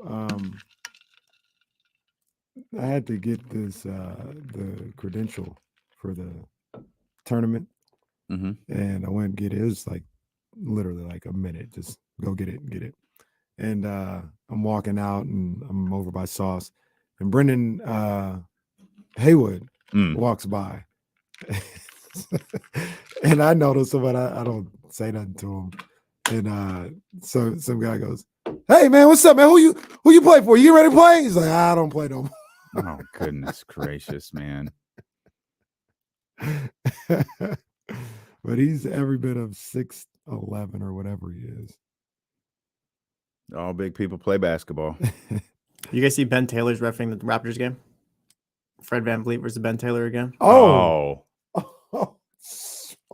The irresistible force meets the immovable object. Oh. That's fun. NBA's doing that on purpose. Yeah, they ain't slick. Y'all gonna kiss and make up. They ain't slick. In fairness. How about this stat from TCG? Bucks are 33-4 when scoring 114 plus. Ooh. Damn. Somebody else at the Celtics went in here too. It's like 37-7 or bless something like it, that. man. Lonzo is out all of next year. Oh no. Jesus. That is horrible news. Oh. Lonzo Ball will undergo a 3rd procedure on his left knee that is expected to cost him most, if not all, of the 2023-2024 season. Goodness. Man, I hate to see that. That's too bad. At least he was able to get paid before all this happened too. Yeah. Yeah, that's true. The Alex Smith vibes. At least he got his money. It's the best thing I could say about this. He got paid. He's good. Man, that's terrible. But I mean, feels like we're robbed of a guy that I always thought was like good. It was going to be a really good pro, but he struggled a little bit at first, and he was starting to come into his own and develop. And I thought he could be like a really good ball player. Yeah, he was starting to be like that key for that Bulls team, making it go round. Mm-hmm. Yeah. I thought he could be a really good player. John Poles, I will not be there tonight. I'm looking to be there Saturday.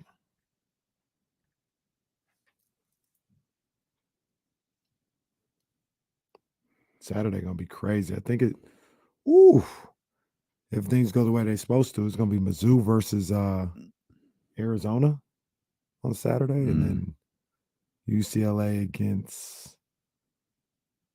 If it's UCLA versus Northwestern, that's gonna be crazy. Yeah, because I know Northwestern is out here. Mm-hmm. Hell, half the journalists in the country are probably out here for that.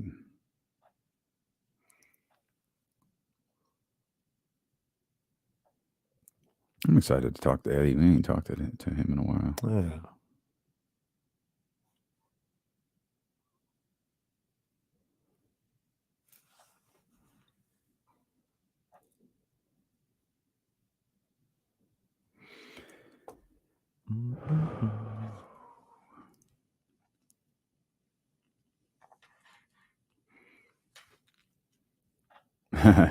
I believe it. Yeah, no doubt. No doubt. That Chicago flight.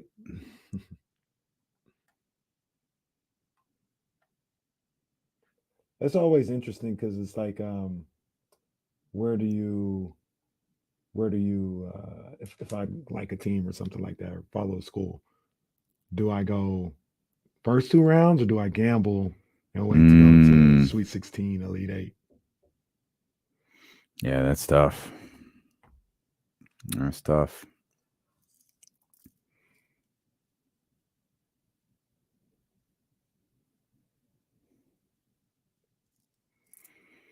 I don't think this is going to happen, Dr. David, but I'm not ruling anything out. Can't confirm or deny if there's a WrestleMania sign at Sky River. Well, I'll awkwardly point to it. Yeah. Let's run into it. You got to do the mean face too. Her first one was so great because she was like so happy to be out there. So she was like,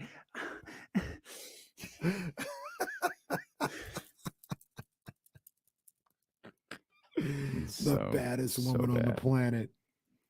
So bad. Her first match was really good. I don't know if I saw her first match. The one with Kurt and Stephanie and Hunter.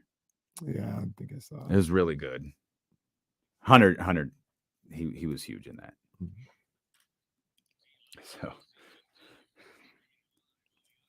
So this reminds me, it's D'Lo and KC, brought to you by Sky River Casino. Get in on the action. Sky River Casino is the place to play with over 2,000 of the newest slot machines and over 80 table games. Sky's the limit at Sky River Casino, where we will be doing our show live tomorrow. Over 70 TVs inside 32 Brew Street. 32 brews on tap for you. Drink specials, including the Drunk Leprechaun and Lucky Charm, as we'll be celebrating St. Patrick's Day. Games going on all around us. And, of course, a live version of our show with as many of you as possible. We would love to see all of you out there. Absolutely. Absolutely. And look, Damien, I mean, we're an hour and 20 into the show, and games are going on today. Like one of the biggest events in sports on a yearly basis is going on. So, you know, got some things going on. My bracket is flawless so far. Yeah. Actually, it's not. I have Virginia. But that doesn't matter because everybody have Virginia. So I didn't lose no ground. I didn't lose no ground. I'm good. Mine's flawless too for a different reason. Is it completed? Is it turned in? I missed the deadline probably by 2 minutes. I was trying to get stuff done last night.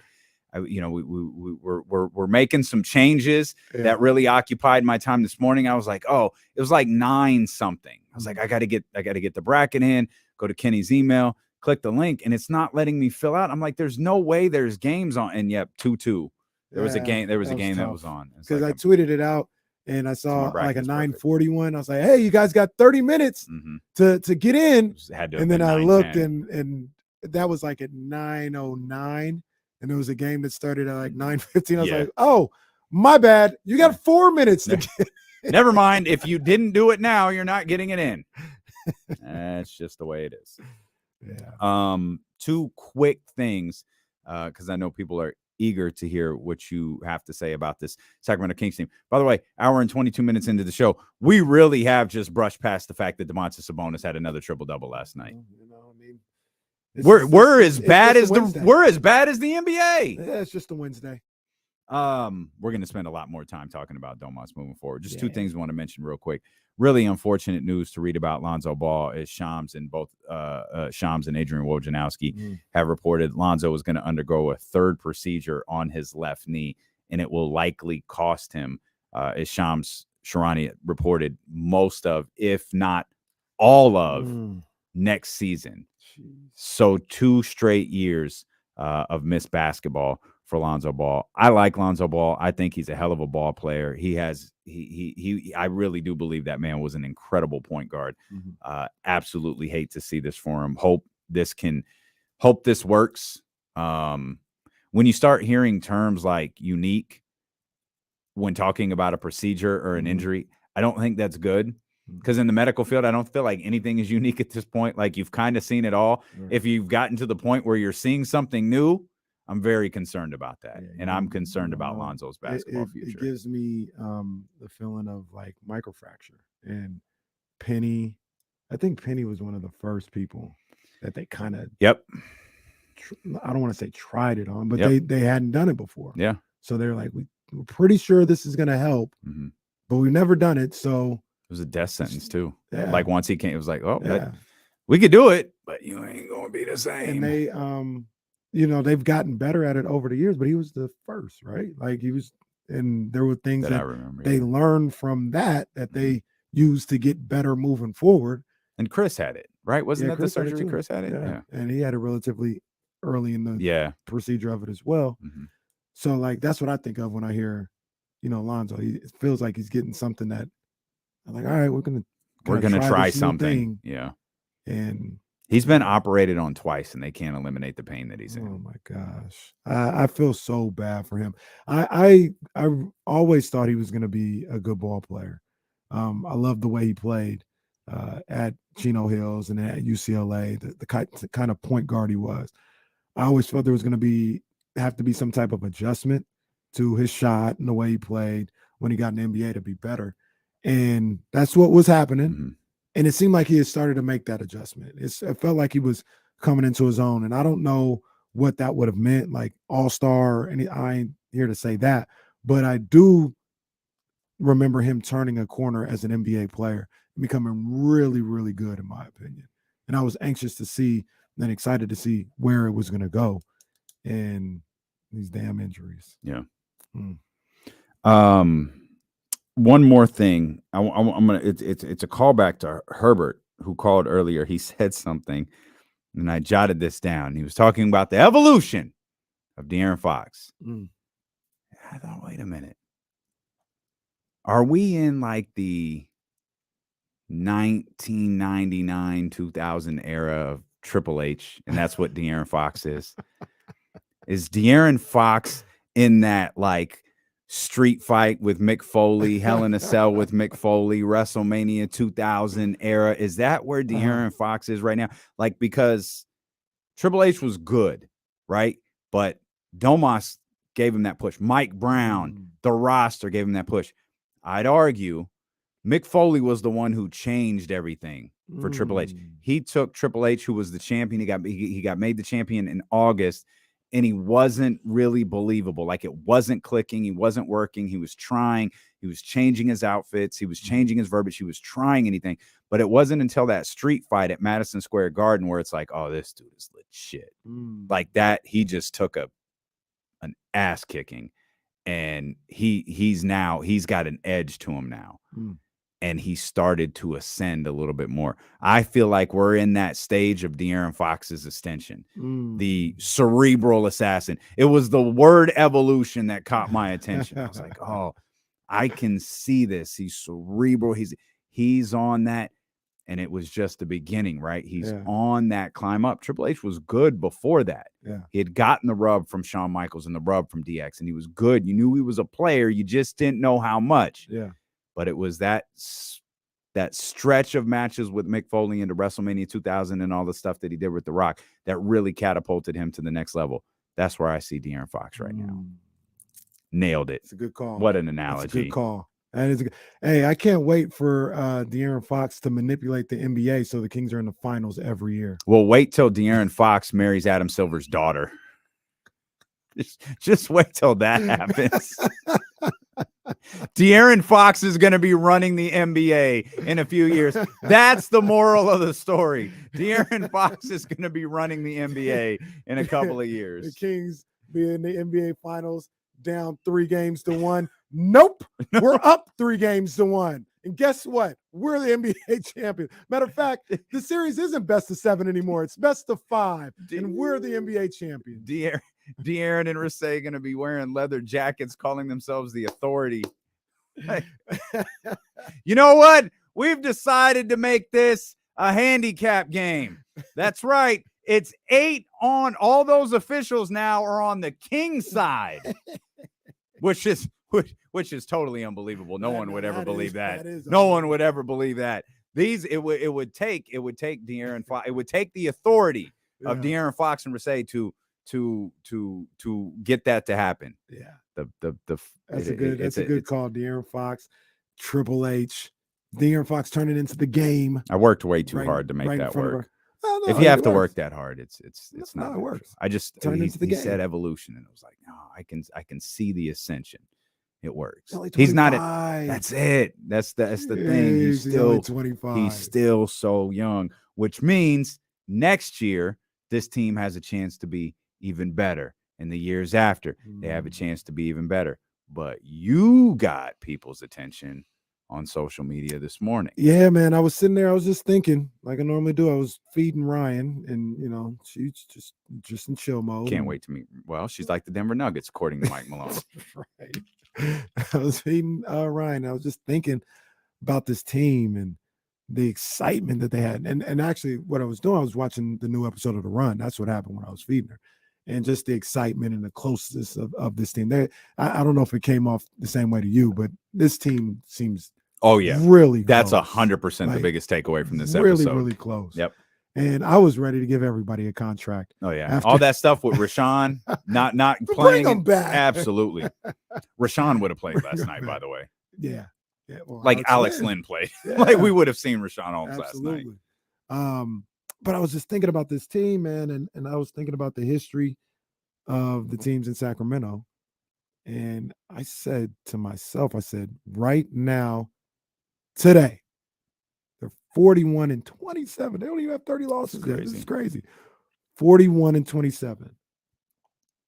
Pound for pound.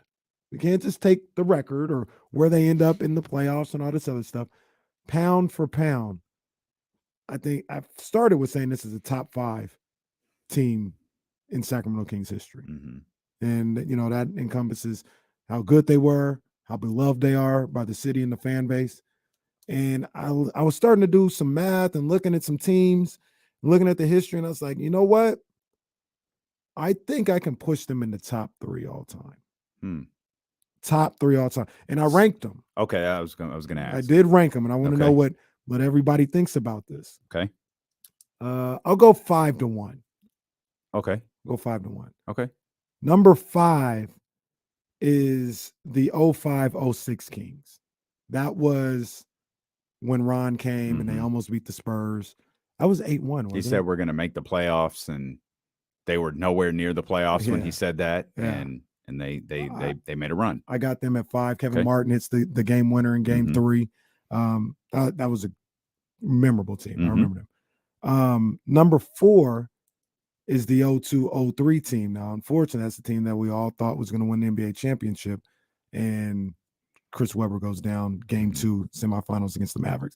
But I do remember Arco specifically. The rest of that series was lit. Like Arco, they tried to will that team to the Western Conference Finals. They loved that team. The Kings beat the hell out of that's also Doug Christie in the preseason. That happened with that team. And then the Kings beat the hell out of the Lakers on Christmas Day in Staples with that team. Got them at 4. I got this year's team, the Beam team. Okay. I got them at 3. I got this team at 3. What they've been able to accomplish this year, and combined with the Beam, I think that tells the story as well. Yeah, it's Like- such a you talk about you're talking about the run, the beam and the chain Yes. have become, and Yes. again, we The say this all the pictures with time. the chain afterwards. Yeah, we say this all of the time, and I'll continue to give them credit. That team of that social media team of Rachel and Jake and Terrell, all those guys, man, they don't miss. And everything that they've done has created what you just talked about right there. Memories. Yes. It has created something Yes. memorable on top of Mike Brown and the guys on this roster. Yeah, absolutely. Okay. So I got them at 3 Yep. right now today. Number 2 is 98-99. That's the Okay. first year of Jay Will and Chris Webber. That was a phenomenon, right? Yeah. Like, that was crazy. Jay Will was crazy. They win game 2 in Utah. And like I said, it's a different time. I don't know if this would happen today. Mhm. They were at the airport. Not in the airport. They were outside. I was out there. Mhm. They were out there Well, you because was they won everywhere. game 2. You just showed up everywhere, didn't you? That was a classic segment. Showed up everywhere. Got a text about it last night. Oh, Showed up everywhere. you got to share that text with me, either through text or over. I don't know. You got to share that one too. But that 98-99 team, that's right now, that's number 2. That Okay. started everything. And number 1 Yeah. is 2001, 2002. Okay. They were so good. And I've got a couple of honorable mentions. Okay. Just real quick. Like, Okay. I thought about the teams and that damn Jason Jones, when I posted the question on Twitter, he's like, well, considering they've only had 8 seasons, settle down, Jason. All right. As Stephen A would say, you're not wrong, but you didn't have to say it. Settle down. I came up with 10 teams though. I got that is a little too much. Well, I got you come up with 2000, 10? 2001. That was the year before the conference finals. They won I remember them winning a round for the first time. Mm-hmm. They beat Phoenix in Phoenix. The place was going crazy. Jay Will and Bobby are on the sidelines. Mm-hmm. Remember the post game? They laughing and all 5. That was memorable. 03-04, which was losing to the Timberwolves. Mm-hmm. That was kind of weird because These was are coming definitely back. these are and all this definitely other stuff. honorable mentions. 95-96. They made the playoffs. Yeah, it was a 39-win team, but I know. that's fine. That's why they're not top fine. 5. It's fine. That's fine. Here's maybe a controversial one. Okay. 18-19. So is that Jaeger. Dave? I think people really enjoyed that team. So the thing I remember the most that year was people talking like Pop. I remember Pop talking about the team and how fast they play. I remember Dwayne Wade talking about the team Draymond talked about and it how too. fast they play. I also remember Dave Yeager talking about the team. And Dave was the first, like, it's fine if we don't do some other things. This isn't how you win long term. Yeah, I'm paraphrasing. That's not exactly, but everybody knew what he was talking about. Like, there's things that we have to do better. This is a bit of fool's gold right now. And then they went through a stretch where everything slowed down dramatically. Like, they just couldn't keep that pace up. And I mean, I guess I don't think that's controversial because you're at 10 at this point. Right. So I don't. But that wasn't even a winning team. Like, at least 95-96. Well, went to the neither was the playoffs. playoffs. Yeah. Like, this team finished 10 games out of the playoffs. But I think people 2 39-win teams though. That's true. That's true. I think people love this team. And then I had 99-2000, which was Juvenile's favorite year, but it was kind of Girl, you're working with some back, yeah. Your bed, yeah. They lost to the Lakers in the first round that year. Yeah. I don't have, again, those were all honorable mentions. I don't have an issue with any of this. So you have what you really have is really, I think probably the biggest discussion is the 2023 over the 02-03. I think that's probably the biggest discussion. The 02-03. See, that's tough because it's bookended by iconic moments. Yeah. The Doug Christie moment, which gets played to this day on anything associated with the Sacramento Kings, and the injury. Yeah. Right. Like, and obviously the series goes on, but it's bookended by those two moments. The season is a little bit more of a blur because you said, this was the year people thought they'd win the championship. We thought they'd win the championship the year before. Like when they got to the playoffs, they were going through the playoffs. They're headed to play the Lakers. Like I thought the Kings were winning the championship. 61 wins that year. I think most of us thought they were winning the championship. So the next year it was like, okay, the moment with Doug, we've got, as Doug likes to say, unfinished business. Yeah. And I don't remember a lot of the regular season. I don't remember that moment, remember the end moment, but don't remember a lot of the regular season. I actually remember more of the year Chris Webber came back halfway through. I remember more of that year because it was so, the fact that Chris wasn't there was the incredible part of it because Chris was the guy, but they were functioning on all cylinders without him. They wanted to get him back. They wanted that playoff run. It's that old proverbial, the clock is ticking, and it didn't, it didn't work out for anybody. 55-27 that year where they played the majority of it without Chris Webber. I think I like your top three. I think you think this year is already in the top three? I think so for the reasons that I just said. I don't like the 02-03 season as much, just because if it centers on like a moment, then the Doug Christie, that's iconic forever. If that alone wants to put you in the top three, okay, but I don't know. Again, and maybe in 5 years I won't be able to remember. It's hard to imagine. Maybe I won't be able to remember the Clippers game. Maybe I won't be able to remember. Maybe I won't be able to remember the Orlando. That's to the day you die. Well, that's what I mean. Like I don't. Maybe that happened in 02 and 03. The only game that I remember specifically from 02-03 in the regular season was the Christmas Day game because they beat the brakes off the Lakers and. Like that was the showdown, like the Lake, all this other stuff. Will there be a fight? Yeah, that too. And the Kings went into Staples Center on Christmas Day and beat the brakes off them. That's really the only regular season game I remember from that year.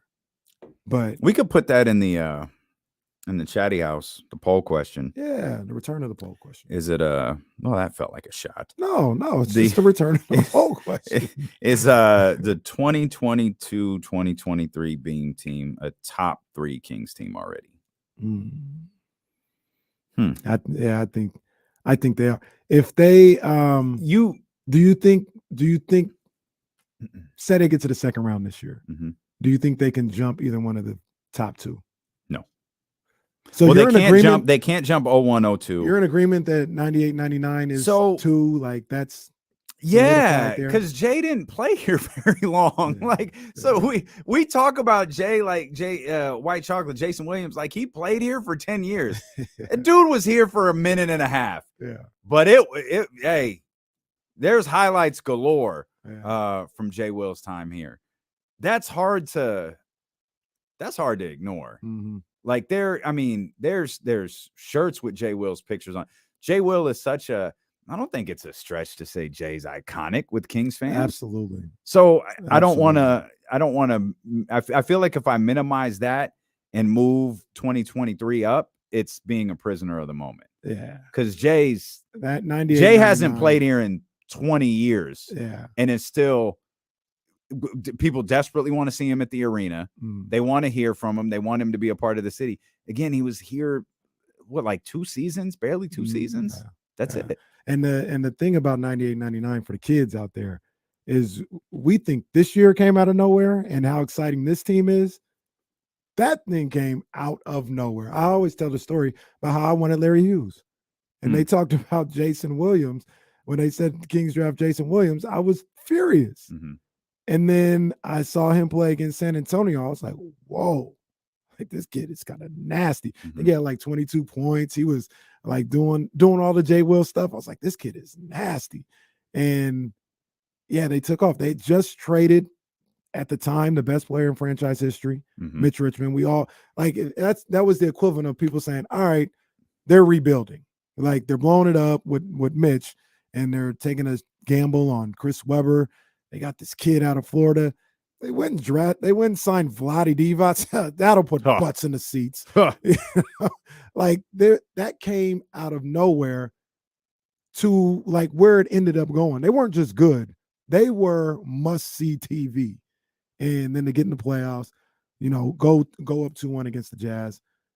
I think this team can overtake that team this year with what they do. But today, no, not today. You said something I want to keep this conversation in your mind, because you said something a couple of weeks ago that I think is worth bringing back here.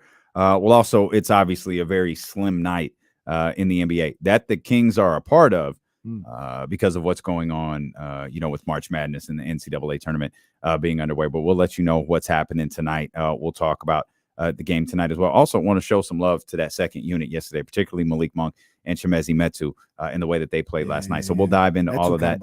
Eddie Gonzalez, yes, he did. Eddie Gonzalez will be with us around 2:20. Matt George in the 3 o'clock hour. Much more ahead here on D-Lo and KC, brought to you by Sky River Casino here on Sacramento Sports Leader ESPN 1320. I'll post this question real quick. I wanna big up my city real quick. It's not the biggest thing in the world, but I just want to give a shout out to my city, man. I'm watching this game right now between Alabama and Texas A&M Corpus Christi, and there's a really good amount of people in this arena. I'm not sure exactly where they're at. They're in Birmingham. Alabama's playing. They're in Birmingham. Good amount of people in this arena. There's a good amount of empty seats. And I just told you guys at 10 a.m. for Missouri versus Utah State, Golden One Center was filled. Couldn't see an empty seat. That's what we do over here, man. We love hoop, man. Mm-hmm. That's what we do over here. We love hoop. Don't matter who, don't matter what the level, we love hoop.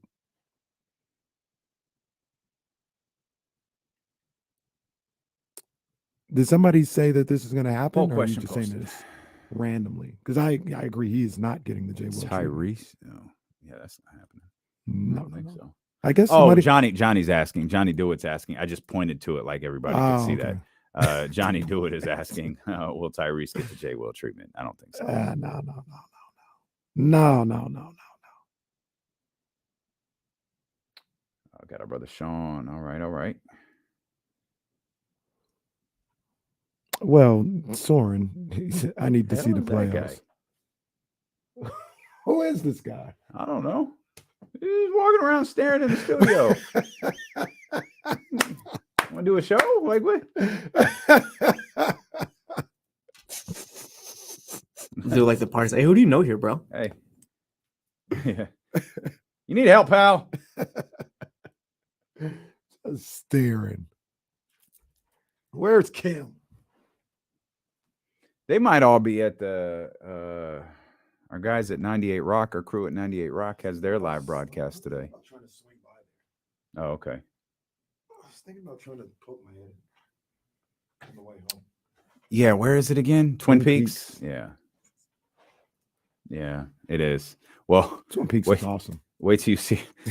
Megan was like, hey, the place where our watch party is, it's a little smaller than I remember. It's like, how small? She told me. I was like, oh, all right. Yeah.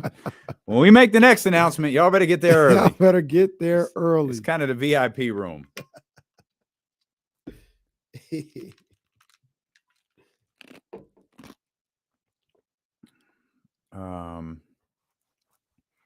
Did I see something? Oh, yeah. Are you familiar with Flip or Flop? Remember that show with the husband and wife? I don't think so. They have it's an HGTV show, right? Yeah. Oh, yeah. So and then they got a divorce, right? I did. Yeah. They got a divorce and they have separate shows. And the guy, he remarried, and she looks exactly like the woman he just had. My man got a type. My man got a tie. What you want from him? And that the original girl, I think her name is Krista, or I don't know, but she was a cutie pie. I was like, oh, I'll watch this show. That's why you was watching Flip or Flop. I'll watch this show. I actually kind of like those shows. I do don't too. really watch them, but those house shows. I like that. are I like kinda Love dope. It or Listed. Love It or Listed is a really good show. I like Flip or Flop because they're in California. Mm. They're in Southern California, but still, like a lot of these shows, they're like in New Jersey or something. I can't relate. Like I can't see that. That's where Love It or Listed is, New Jersey. Hit the thumbs up right here. Okay.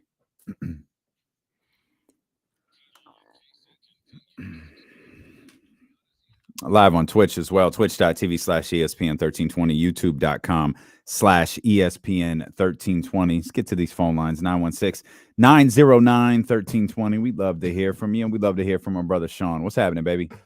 Yo, my brothers from another mother. Shout out There to he is. behind the board. Chatty out, what it do? What up, Big Sean? Oh God. Hey, I just want to call in real quick and compare this team to an episode of Dragon Ball Z. I don't know if y'all seen it. Wow. Come on, man. Come on, man. I don't know if y'all seen it. Hey, man, that call was legendary earlier. But I did want to get on because, hey, y'all, I know Chatty House is excited about tomorrow, Sky River. I suggest we all get in there, log into our Twitch accounts, log into our YouTube accounts, stream the show as we watch it live, and tweet out pictures of the show the entire time, man. Let's get it going for 1320, y'all. Let's clap it up for my man, man. Yeah, I'm And, with that. I'm with that. That's love, big And dog. I appreciate that. I do want to ask though, Casey. I don't know if y'all mentioned on the show, but it was a lot of love between my man KC and Dave from Carmichael. I posted a side by side of that picture and a Tupac and Biggie picture, and getting all kinds of love from Jason Jones and everybody. Yeah. That's all I got. Y'all keep it real easy though. Yeah. Hey, I ain't got no problem with the dude, man. No, I mean, he got to meet Baby Reese. I ain't even met Baby Ryan. Had to get an invite from. When did Dave get to meet Ryan? That's my question. Dave has not met Ryan. Yeah, got invited over to the compound. Got permission from the security guards to come on through. No, it's fine. Dave ain't been to the. You on the list? You been there? A few times. Maybe your security people don't like me. Well, that's not true. There was a dog roaming the block. Oh, that's not A okay. couple of weeks ago. I was like, wait a minute. That's not okay. No, this is I love dogs. not cool. But not when no one else is around. Yeah. It's like, why is this dog out? He was in my yard. Well, what'd you do? Stayed inside.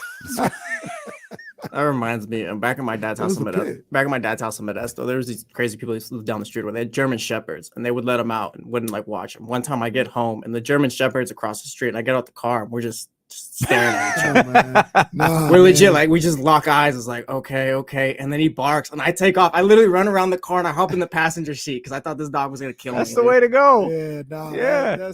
Don't make eye contact with a dog you don't know. I always remember that because they always say they can see the fear, Yep. the nervousness. I don't want no problems. It was a pit too. I was like, nah, bro.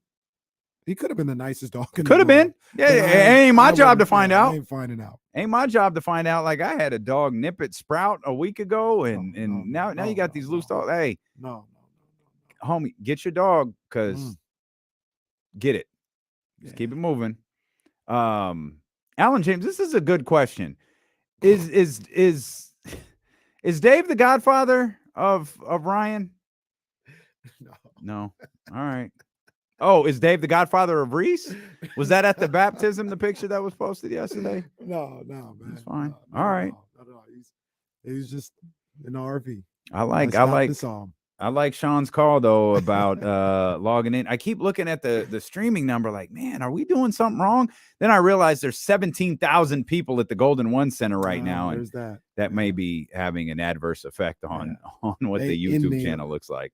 They are in there. Yes, indeed. And we're Are you hoping making a move at any point? Well, not today. I can't. But Saturday. No, it dawned on me when those emails came through. I can't. We're doing what we do today, and I have a birthday to celebrate on Saturday. So I'm missing the whole tournament in SAC, unfortunately. Well, you'll be ready when the women's Final Four come here.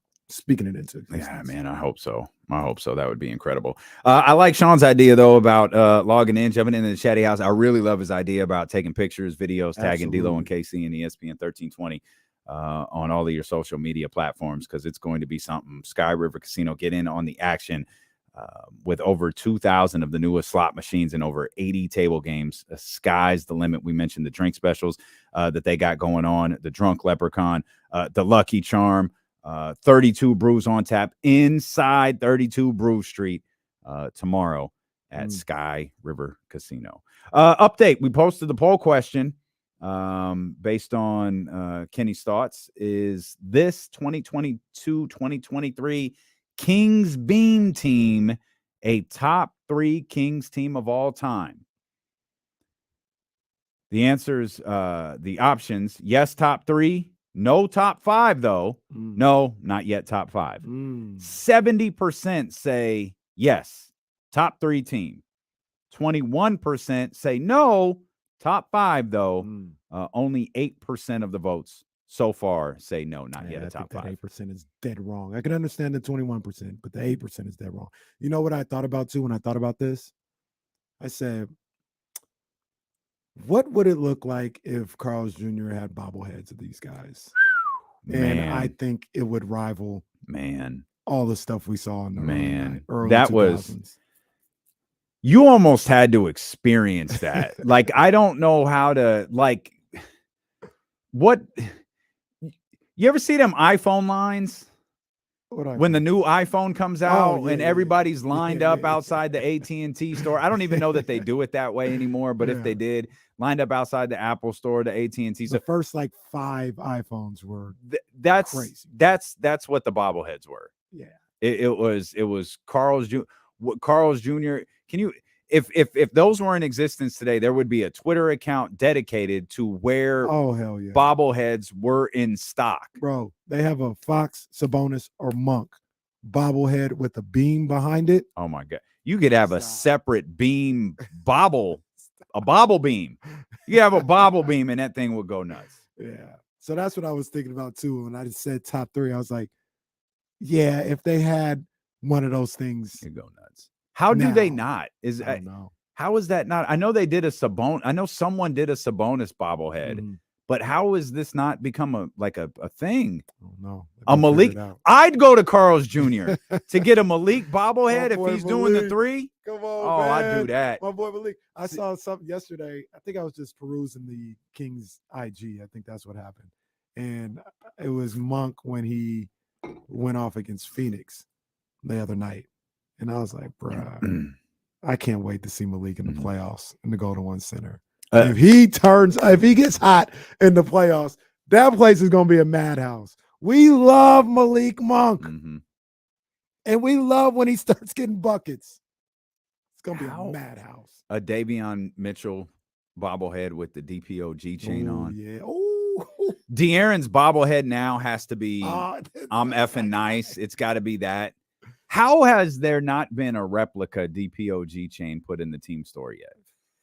Like Vince McMahon would have had these out 6 months ago. Like how Vince McMahon would have had a replica tape to put around your thumb. Like Sabonis. He would have had Band-Aids, taped. He would have had the DPOG chain. There would be like, I don't know, beams of some sort that you could buy. Yes. Whether they're lightsabers or whatever, there'd be something that you could buy in the team store.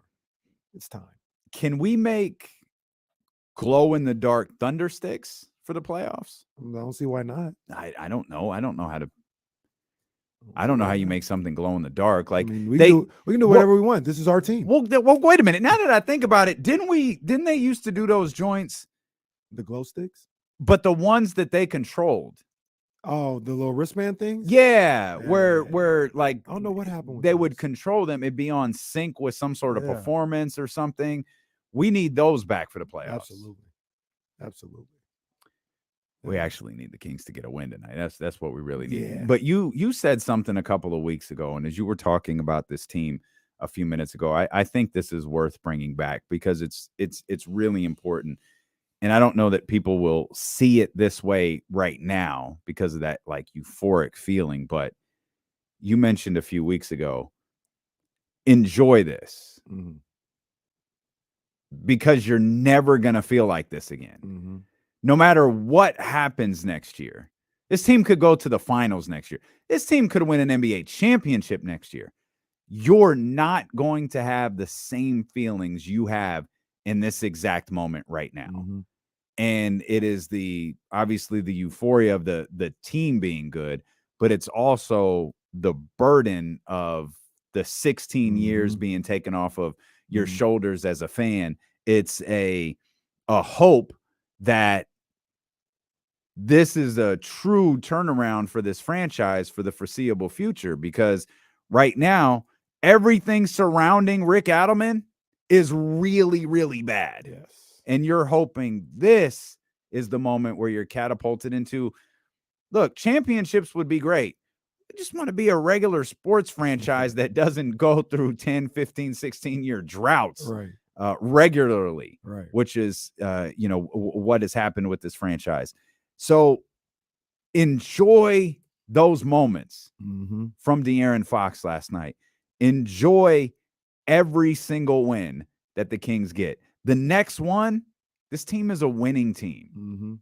Yeah. The next win guarantees a winning season for the Sacramento Kings. That's crazy. There's only 8 of those in the 37-year history of Sacramento basketball. And when one of the playoff teams that I mentioned wasn't even a winning team, like you talked about. Right. It was a 30. Hell, we're already at a number that's it's now one of 9. We're already at that number at 41. 40 wins only 8 times before? 40. I think it's 40. Yeah. Because everything there are some like there's a 27 and 23 season. That's the strike short. That's right. So that's a little, that's a little deceitful, but it is what it is. Like it's not a 41 season, but everything from Rick after that is above 40, and everything after Rick is below 40. The way you want to look at they've only been above 500 those 8 times. That's it. That's crazy. They've been here closer to 40 years and 35 years now. Was 35? Isn't it 37? I think it's 37. I think this is the 37th year. Yeah, I could have made that up. That's crazy. And the thing about like what you talk about as far as enjoying this, soaking it in as much as possible, is the second the clock hits 0 on this team's season this year, whenever that is, first round, second round, NBA Finals, wherever, the second that happens, nothing will be the same. Yeah. Because when you talk about next year, there's expectations now. Yeah. Yep. And moving forward and say they don't make the playoffs next year, and then we go into the following year. It's not going to be like, like you said, the burden of 16 years or whatever. It's going to be like the Knicks this year. Exactly. It's like, oh, okay, they're back. There's no bing bong. There's no craziness outside the garden. And as much as we kind of course you wouldn't, those are your people. As much as I kind of looked at that stuff and was like, oh Lord, it's point out the Knicks hadn't been to the playoffs in almost 10 years. 10 years. Like that was big for them. They just got back to the playoffs. Like that was a big deal. You're not seeing that same coverage this year. Right. You did that already a year ago. You fell, or 2 years ago. You fell off. All right. You regrouped. You made some moves. You're having a very good season. Hopefully that's not what happens with the Sacramento Kings next year. But everything also, we're evaluating it differently. We're going to go into the season next year, regardless of what happens, barring some massive trade we haven't thought about yet or some massive acquisition. Should we have done this? Should the Kings have done that? Was bringing back Harrison the right call? Was not bringing back Harrison the right call? Should we have paid that much for Trey Lyles? Why did we let Trey Lyles walk? Like everything is questioned differently, especially if the season starts out at a lower win clip than we're ending now. We know how it started this year, but everything becomes into question. Trade deadline, all the draft picks, all of that stuff. So just enjoy this. It's incredible. Yeah. I'm having a blast covering this team. I'm having a blast watching this team every night. this team has made, like the people listen. It's made this job so easy to not be talking about who the Kings will select between 7 and 11, right? Or who do we need to move on from De'Aaron because he's not a leader, or man, God, this Tyrese Halliburton thing really backfired, like everyone knew it would. It's it's just amazing to talk about a dude who hits a shot and turns around and goes, "I'm effing nice." I'm effing nice. And seeing that Lead Sports Center with Scott Van Pelt blast, best thing I saw all day. Shows the foul, which they okay, they called that a foul, and then they showed De'Aaron Fox and Scott Van Pelt on ESPN at 9:00 yelling, "Light the beam! Light the beam!" Come on, man. That's come on, man. And we talk about it often. You can't undersell that light the beam thing. That has given this team an identity that is recognizable across the country now. Like everybody knows about light the beam. The players know on the other team because like I said when it first happened. You lose, get that smoke. They're gonna be like, yeah, we ain't light no beam today. And teams are gonna talk about it, but that's because they know about it. That's because everybody knows what it is, man. And that adds to the whole dynamic of it. Marcus also brings up a good point in the chat. It's the drought and the relocation drama. That hit different as well. That got people super emotionally invested in this franchise and keeping them here and supporting them and wanting them to be good. So that's also going to be something that plays into how this moment hits for people who are going through it. I don't know the schedule by heart. You're much better than I am. Is Boise State Northwestern the last game at the G1C tonight, or is there one after that? UCLA is. Okay, I think they are. Because I just had a moment, like Bone Thugs and Harmony. Oh, you got to tune into the latest episode of Corners of the Culture to get that reference. A moment. That's so cold. Kings play at 4:30. If the Kings beat the Nets, hell yeah. Absolutely. That arena is going to explode. Oh, we're going to hear light the beam chants for no reason.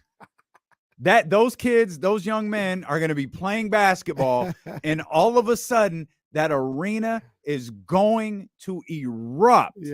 Because the Sacramento Kings will have won their 42nd game of the season. We're going to get light the beam chants. Absolutely. 100%. We're getting light the beam. If the Kings can beat the Brooklyn Nets tonight, we are 100% getting light the beam chance. And I'm calling it out. I'm very confident it would happen anyway. But if anybody's listening right now and you're going to the games, if the Kings win, start the light the beam chant. Do another opportunity to let the nation know what we're doing out here. Because then I don't know, Kevin Harlan, whoever it is, like, they're having light the beam chants here as Boise State freshman Jack Smith is at the line to make it a 3-point game. That's Kevin Harlan? That sounds like kind of like Bill Walton. No. Sounded a little like Bill. Here, do me a favor. Say back from dead on Easter Sunday so I can get a good feel if this is Kevin Harlan.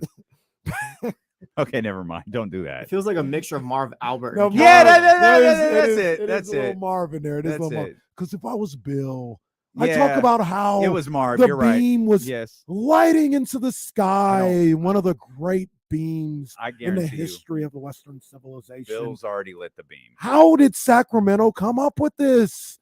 One thing that I've always wondered is, what kind of beam do they light a tiger?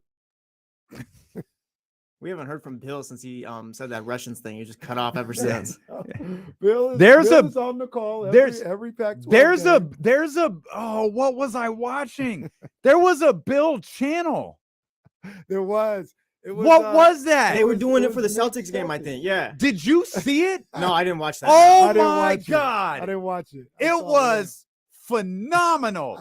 Like you couldn't take, because I guess that's what it was. I was looking for a game on a streaming app And it was I landed on. It was that game. Yeah, it was Nick Celtics. I was trying to watch it too. What the hell is this? And there's like for those that are watching, if you look at our screen, you see the Sky River stuff. There's tie-dye everywhere and flowers, and it is the like hippiest background you'll ever see. God knows what Bill Walton is talking about at this point. And it took me a minute to like, this is the broadcast. And then I realized there was a special Bill Walton channel. It's like, I can't do this. I've got to find the regular one, but I didn't go back and watch it. I might go back and watch it. It was Nick Celtics a couple weeks ago at the Garden, but he just Jason Tatum. Now he's getting thrown out. That's just unbelievable. I can't wait for them to have to. They're chanting like the beam because the Sacramento Kings just won their 42nd game of the season. They're in Brooklyn tonight, and this fan base has been waiting for this. They got another opportunity on Saturday too, because they played during that game as well. Yeah. Well, let's get it tonight. Well, if you could chant, I mean, you can chant like the beam at both. Let's do both. Why not go 3-0 and start this road trip? Who's that? Washington? Washington. Miss P gonna be courtside. That's a lot of. I believe it. Miss P. Like every time the Kings play the Wizards, Miss P's on TV. That's what lets you know where she's sitting. Mm-hmm. Facts. Are those your seats or? Those are Miss P seats. Oh, okay. Yours are next to hers. I don't have that type of pull. Man, Saturday's that's a busy day. That's a busy sports night. My family's gonna look at me crazy. Yeah, that's a busy sports night with the Kings. Some of us will be locked in on Duke and Iona, and then a lot of us will be. I'll be Sac State immediately after that. I don't know what's gonna happen.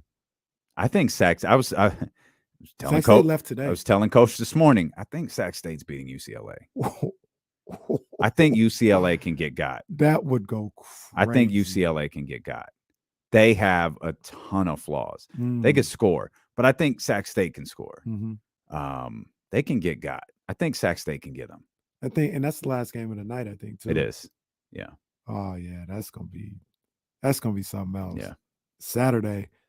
Woo. Yeah, Saturday's a day. I cannot wait. And I'm sure there's some boxing I could watch too on Saturday. Well, you can tell me about it later. Denver's in Detroit tonight. It's a slim schedule because of the NCAA tournament going on, but Denver is in Detroit. If Denver loses tonight, come on. Denver can clinch a playoff spot tonight. Yeah, Milwaukee did the other night. Yeah. When they beat Phoenix. Yep. And I believe that's the only team that's clinched this playoff spot. Denver can be the first Western Conference team to clinch a playoff spot. Orlando's in Phoenix. That's really it. I mean, there are other games. Obviously there's the Kings. Oklahoma City is in Toronto. Indiana's in Milwaukee. That's it. That's the slate of games tonight. Yeah, just out of spite. Yeah, go Bucks. That's a 31 and 38 team right now. Anyway, Indiana is. Yeah, they're right there. They are. They're 31 and 38 2 out right of 10. there. One game. Did you see? I'm really, we have fun. This isn't a knock. Did you see who overtook Tyrese Halliburton in the assist lead? I didn't. James Harden is your assist leader. Oh, okay. I know he's averaging like 10.8 assists. He over the last like 3 weeks, yeah, maybe longer. Yeah, he's had some obscene. He's had some obscene assist numbers, like 17, 19, 20. He's had some like absolutely ridiculous assist numbers. Philly is cooking. 1-6 straight. We got our guy Eddie Gonzalez pulling up, but there was still certain things in the NBA I wanted to talk to you about. Maybe we can talk to Eddie about it too. Someone else is cooking too. Come on, man. Clippers have won 4 straight. Come on, man. Remember I don't think the Clippers. Russ was the problem, and that's why he goes to the Clippers and they lose fight, and it's Russ's fault. I don't think the Clippers have lost since the Sacramento game. No, they lost. Oh, the second one. Yeah. Yeah. Right. Steph put up 50 last night. That's tough. You talk about that schools. That that team's problems on the road. That man put up 50. He was having a Steph moment that every fan base outside of the San Francisco Bay Area fear, and it wasn't enough. Didn't matter. That man put up 50, and they lost. Hey, That's tough. Did you see your boy? Which one? You see your boy, man, Mr. Oh, get text when I want did. to. Yeah, I did. The hell was that? I did. Threw the ball in the face. What the hell was that? Come on. Well, did you say? Okay, well, I know. Shoot, I wanted to look at the last 2-minute report just to see if there was anything on there. I know Jesse saw your boy. Not my boy. Yo, no wonder everybody hates Rudy Gobert. That dude elbows Jalen in the face, and I caught the Rudy Gobert went up for a block on Jason Tatum, and then to a certain degree, yeah, he did. He went up for a block with one hand and then pushed Tatum in the rib cage with the other, sending him falling back awkwardly. And then the play right before that, a couple plays before that or whatever, he dunks. Derek White's right next to him, and he kicks his feet out at Derek White and gets technical for that. My nephew was telling me, he's a big Celtics fan. He's like, you've got to see this. It's like, this is why everybody hates Rudy Gobert. This is why he is the most hated player in the league. Yeah. Eddie Gonzalez of the Etceteras joins us when we return here on D'Lo and KC, brought to you by Sky River Casino and Sacramento Sports Leader, ESPN 1320. I got to step out for a second. Yeah. Rudy Gobert.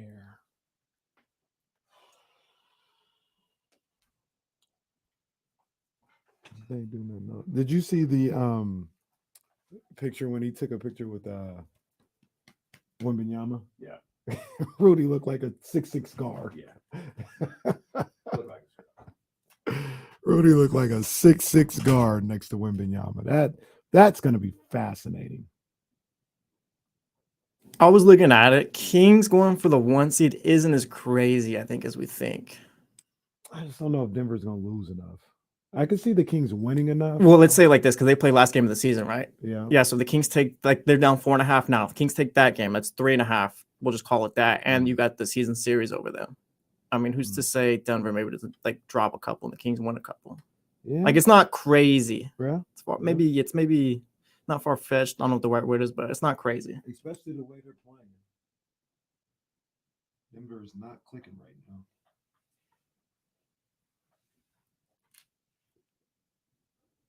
Oh man, I did see that. That was terrible.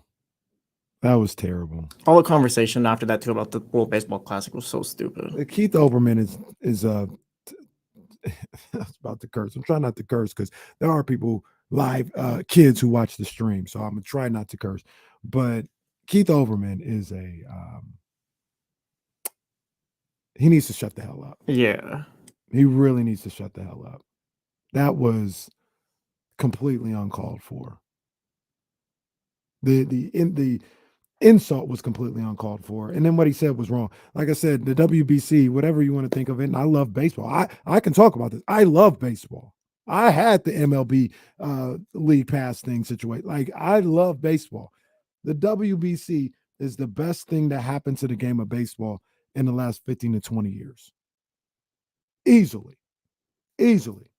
It is so far and away better than anything Major League Baseball has done in recent years. And all these people who want to complain about it sounds stupid. Yeah, like I'll watch the Red Sox games, tap in with them sometimes, but this is probably the most I've been invested, like, as far as like a baseball game and stuff like that. It is dope. I love the WBC. I hate to see guys getting hurt that way, but I love the WBC. Hey, look at my girl. She's in a is this a movie? Yeah, I think it's a movie. Oh, it's a series. I mean, I don't think I'll be watching it, but the girl from Quantico, I like her. I only watched that show because of her. Her name's like Parika. I'm not sure. And Quantico ended up being a good show. Well, I mean, I enjoyed it. I'll say that. And maybe other people don't think it was a good show, but I enjoyed it.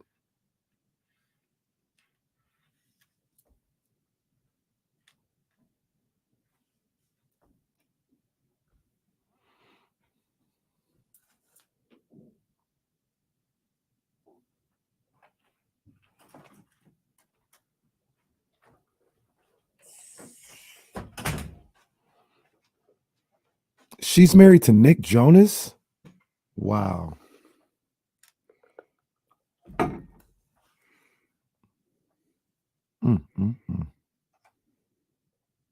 more you know.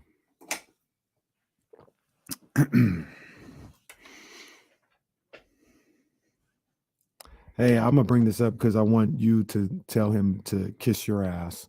But did you see your boy Keith Olbermann? No. Oh, what do you do?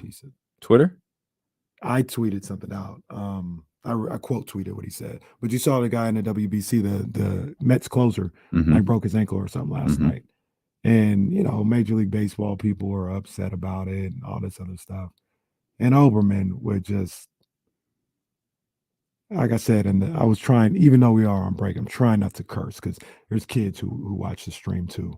But he makes me want to curse. Did you put De'Aaron's face on Stone Cold Steve Austin? It's happy 316 day. That is tremendous. Shoot.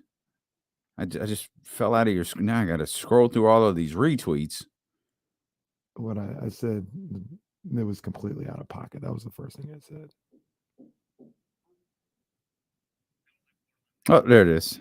It was very disrespectful. First Freddie Freeman, now Edwin Diaz, the WBC. Meaningless as to get you to buy another uniform. The hell with the real season. Oh, jeez. That ain't it, Keith. That ain't it, man. All because of and once again, I can say this because I love baseball. All because of your sorry ass Major League Baseball. Yeah, that's not good. Yeah, that's no good. No good. The WBC, I said it over on the break. I'll say it on there. WBC is the best thing to happen to the game of baseball in the last 15 to 20 years. I don't disagree. I think if Major League Baseball adopted more of what the WBC does, they might be in better shape. I think, I mean, obviously baseball, in my eyes, biggest problem is the length of the season. It's tough to hold interest for some people, including myself, for that long. But WBC does a lot right. That makes the game enjoyable. WBC, real quick, Jesse, I'll be tapped in an old boxing rivalry, Puerto Rico versus Mexico. Ooh, I'll be tapped in. Okay. Love that. Randy Rosarena leading us all the way. Let's see. I don't know. Now. I need to check the Carfax on that. No, because he can't play for Cuba because he defected, so he's a Mexican citizen after that. That's why he's with us. I got to check the Carfax on that. He's with us. I don't know what's happening. I'm just gonna bring in my homie Eddie Gonzalez. I know I can talk to him. He's rocking the hoodie of one of my favorite albums that was playing in the car on my way into the show today. Eddie Gonzalez, host of the Etceteras and Run It Back. I said it to you privately. I want to say it on the air. That conversation you had with Kevin Durant post Phoenix trade is one of the best athlete discussions I've ever heard. And if you don't walk away from that conversation that you two had with a greater appreciation for Kevin Durant, I just can't help you. That was extraordinary work on your part. Well, thank you. And I know, I shared that. I usually don't share private messages on Instagram. I throw that one up and say, somebody I value and look up to in this industry said this, and I really took it to heart. So I appreciate that. I appreciate the kind words. And for me, that's always been the goal. Like, let's normalize, let's help people understand somebody who I think is probably the most misunderstood basketball player we have right now. And I was happy to hear that you felt like we did at that time, because obviously very trying and controversial moments in the life of Kevin Durant when we did that show. Yeah. I talked about it after the pod, and we talked about it on the show, and I was like, KD, when he speaks, he almost makes me feel ridiculous as a fan of all this, right? Because what he's saying is right. He's like, bro, I just want to play basketball, and we're sitting here, no, how could you turn your back? And I was like, bro, I just wanted to play basketball, and I was like, well, yeah, he's right. He'll make you feel like you need to stop having all these little crazy discussions that we have in the media world. It's our job and we have fun with it. But hearing him speak, like, he brings a certain level of levity to all this stuff whenever I hear him talk. And I'm not immune to it either. Like I was just talking about Dame on JJ Redick's podcast, and I said the same thing. I said, "Yo, I respect and like Dame way more now, and like I just feel like I understand." And I never had a grudge. I always loved Dame. He's from the town. I love what he did with the Rebels out there, all that stuff. So it was never that. But it's like, oh, like I'm an idiot for arguing the things I've argued about Dame for however long, and he made perfect sense of it. So I'm not immune to it, and I'm happy like those discussions can happen now and those narratives can be pushed forward because I think we need that for the balance. I mean, we just came out with the episode this week, and we discussed Barkley and the conversations that go between him and Kevin all the time, and we do need that balance because if you look at basketball the wrong way, we have a bunch of old guys every Tuesday and Thursday, and they just tell us everybody sucks and nobody's as good as them, and they could never be as good as them, and they got to do A, B, and C, and D to even be in the conversation. And it's tough because it's Chuck, it's Shaq, who's literally one of the greatest of all time. They both are, and it's like, in one hand, they're right to feel that way. On the other hand, it's like, there's good basketball going on out here too, though. Like, let's enjoy the game we are watching. Does it have to be either or? Can it just be like, yo, I love the 02 Kings and the 23 Kings? Like, I can't like both. So it's try to put as much balance in the conversation. You guys do a good job of that as well. It's like, we're fans at the end of the day. We're fanatics at the end of the day, but let's at least try to be sensible a little bit. And I think we talked about this. You mentioned Shaq and Chuck, and I think one of the and this really ties into what Dame was talking about is one of the things that they lean on, one of their running bits is Shaq telling Charles he can't be a part of a conversation because he doesn't have a ring. And then you have the same conversation about guys chasing rings, and no one wants to beat Chuck in this situation. Chuck is one of the greatest basketball players we've ever seen. But every Tuesday and Thursday, he's minimized because Kenny's got a couple of rings. Shaq's got like 4, and you minimize this man's entire body of work because he doesn't have a piece of jewelry. It's crazy when you think about it. And we talk about basketball like an individual sport. Like we talk about tennis, you know what I mean? Mike and Kobe will never have played one-on-one. We'll never get to see it. But we judge them in this way like they did or like they could have. And that's just not how it works. And I look at players like Anthony Edwards, right? He hasn't had a great team his entire career, but he's a great player. You don't have to watch too much of him to go, man, he has all the stuff. He's never had a team as good as the Jason Tatum teams in Boston. And so it's like, you would never think to compare those two players because, Jason Tatum's been to the finals, he's been to the conference finals, he's did this, did that. But Anthony Edwards has never had a Jaylen Brown. He's never had, a coach that good. He's never had a system that well. He's never had all those shooters. He's never had any of that. And he's got to make do with it. But because he doesn't have that, now he's a lesser player. No, he's pretty great. Like somebody said to me, LeBron, we're going to think less of LeBron if Ray Allen misses a shot 10 years ago. Like then he's a whole different player in our minds. Yeah. So it's not to say titles don't matter. They absolutely do. But they're a team thing. They're an organization thing. If the Kings win a title, they're going to give rings to the ushers. They're going to give rings to every coach, every member of the staff. It's not just one player they trot out and they give one ring to. It's like, yo, De'Aaron Fox, this is you. Yeah. Everybody gets one. You know what I mean? So I don't know how we got there. I don't know if we'll ever get back. I hate to minimize winning too, because winning matters like nothing else. Yeah. But I look at a team like the Kings. It's the best season they've had in 20 years. This season won't be a failure. It might not end how we want, but it's going to be a successful season that we'll look back on, and hopefully the beginning of a successful run, whether they win a title or not. And so somewhere along the lines, we said, yo, if you don't win a title, you're a bum, sell the team, get rid of it. It sucks. And I just don't think that's true. Yeah, it's going to be tough when the Kings lose to the Bucks or Celtics. Yeah, it's going to be tough if that happens. Stick in our craw. Yeah, baby steps. You know what you said though, Eddie. It reminded me of what Dame talked about in that JJ Redick part where he said, the journey, man, the journey. And I always remember, like, that's, and who am I? Like, I'm just a fan. Like, I'm not. Kevin Durant don't think about me, or nothing like that. But I always, as an observer and somebody who really liked Kevin, I always felt like that's what we got robbed of when we saw him go to the Warriors, was the journey. Like, I love the journey, not the ending. You didn't have to win the title for me to be like, you're great. I wanted to see your journey. And you know, that's where that came from. But then, like I said, you hear KD talk, and he's like, I wanted to go to a better basketball situation. It's like, well, damn, like how could I be mad at that? Like he wants to be happy and play better basketball. So it's always that fine line, right? Yeah, I mean, we've all been on our mid-20s, right? We're gray beards now. We've been in our mid-20s and been like, is this it? Do I want to do that? Do I want to do, and let's be honest. If the three of us lived in Oklahoma City and somebody came and said, yo, you want to do a radio show in the Bay? Like, I'm gone. Bigger station, like, bigger money, all that stuff. We're like, yo, we're out of here. And I'm not from OKC. I ain't got no ties there. Yeah, I'm gone.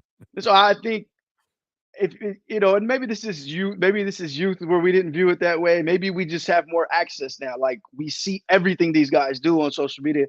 But it's like if we view this through like an actual life lens, this is a job, this is a job where you travel, this is a job where there's a lot of fluidity. You could be in and out at any time. It's performance based.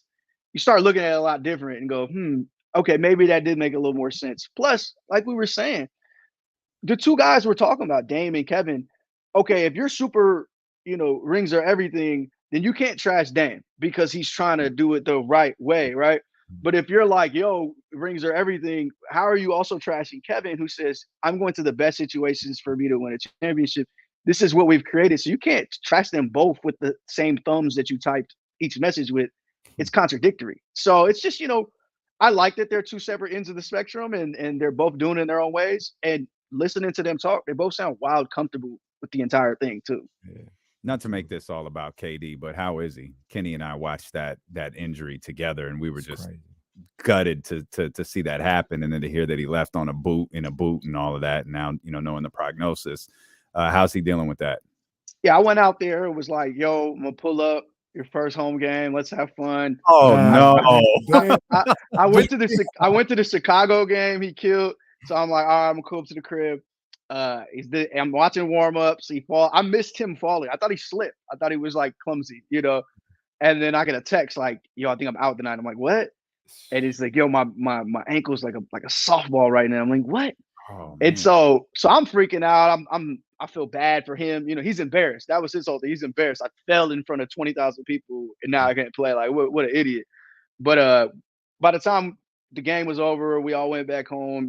The swelling had went down a lot, and he felt a lot more confident about it. I know he's shooting today. He felt good to get back on the court, and he's getting there. It's frustrating. I mean, think about this last 2 months. He hurts the knee. Guy falls into him, hurts his knee, and within that, his team collapses, and it's deja vu that happened last year, and then the Kyrie thing and everything. He finally gets his sea legs under him, and then boom, right again. So it's frustrating, and I think for him, it's these games were important, not only in the standings, they needed the Warriors game. They needed the Kings game. They needed both Kings games, to be honest.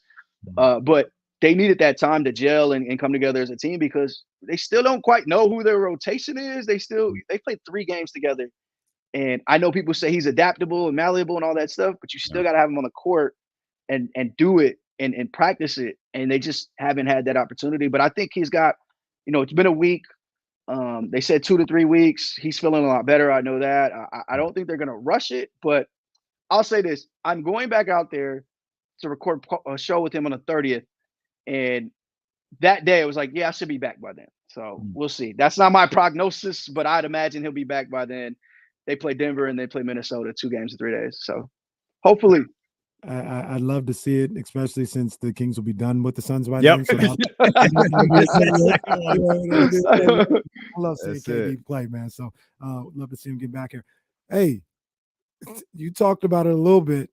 Saturday, the Kings went into Phoenix and did what they've done for a lot of this season, man. And I'm sure you saw everything last night. De'Aaron Fox hitting the game winner, clutch guy. I mean, Eddie, just do me a favor. Just talk the way you can about seeing this Kings team and what they've been able to accomplish. Seems like at every turn where people are like, yeah, this is probably when things will slow up, they turn up. Like they get better, man. So I know you talk to a lot of national people and everything. Like, what's the vibe around the league with Sacramento, De'Aaron Fox, Domantas Sabonis, and all these guys?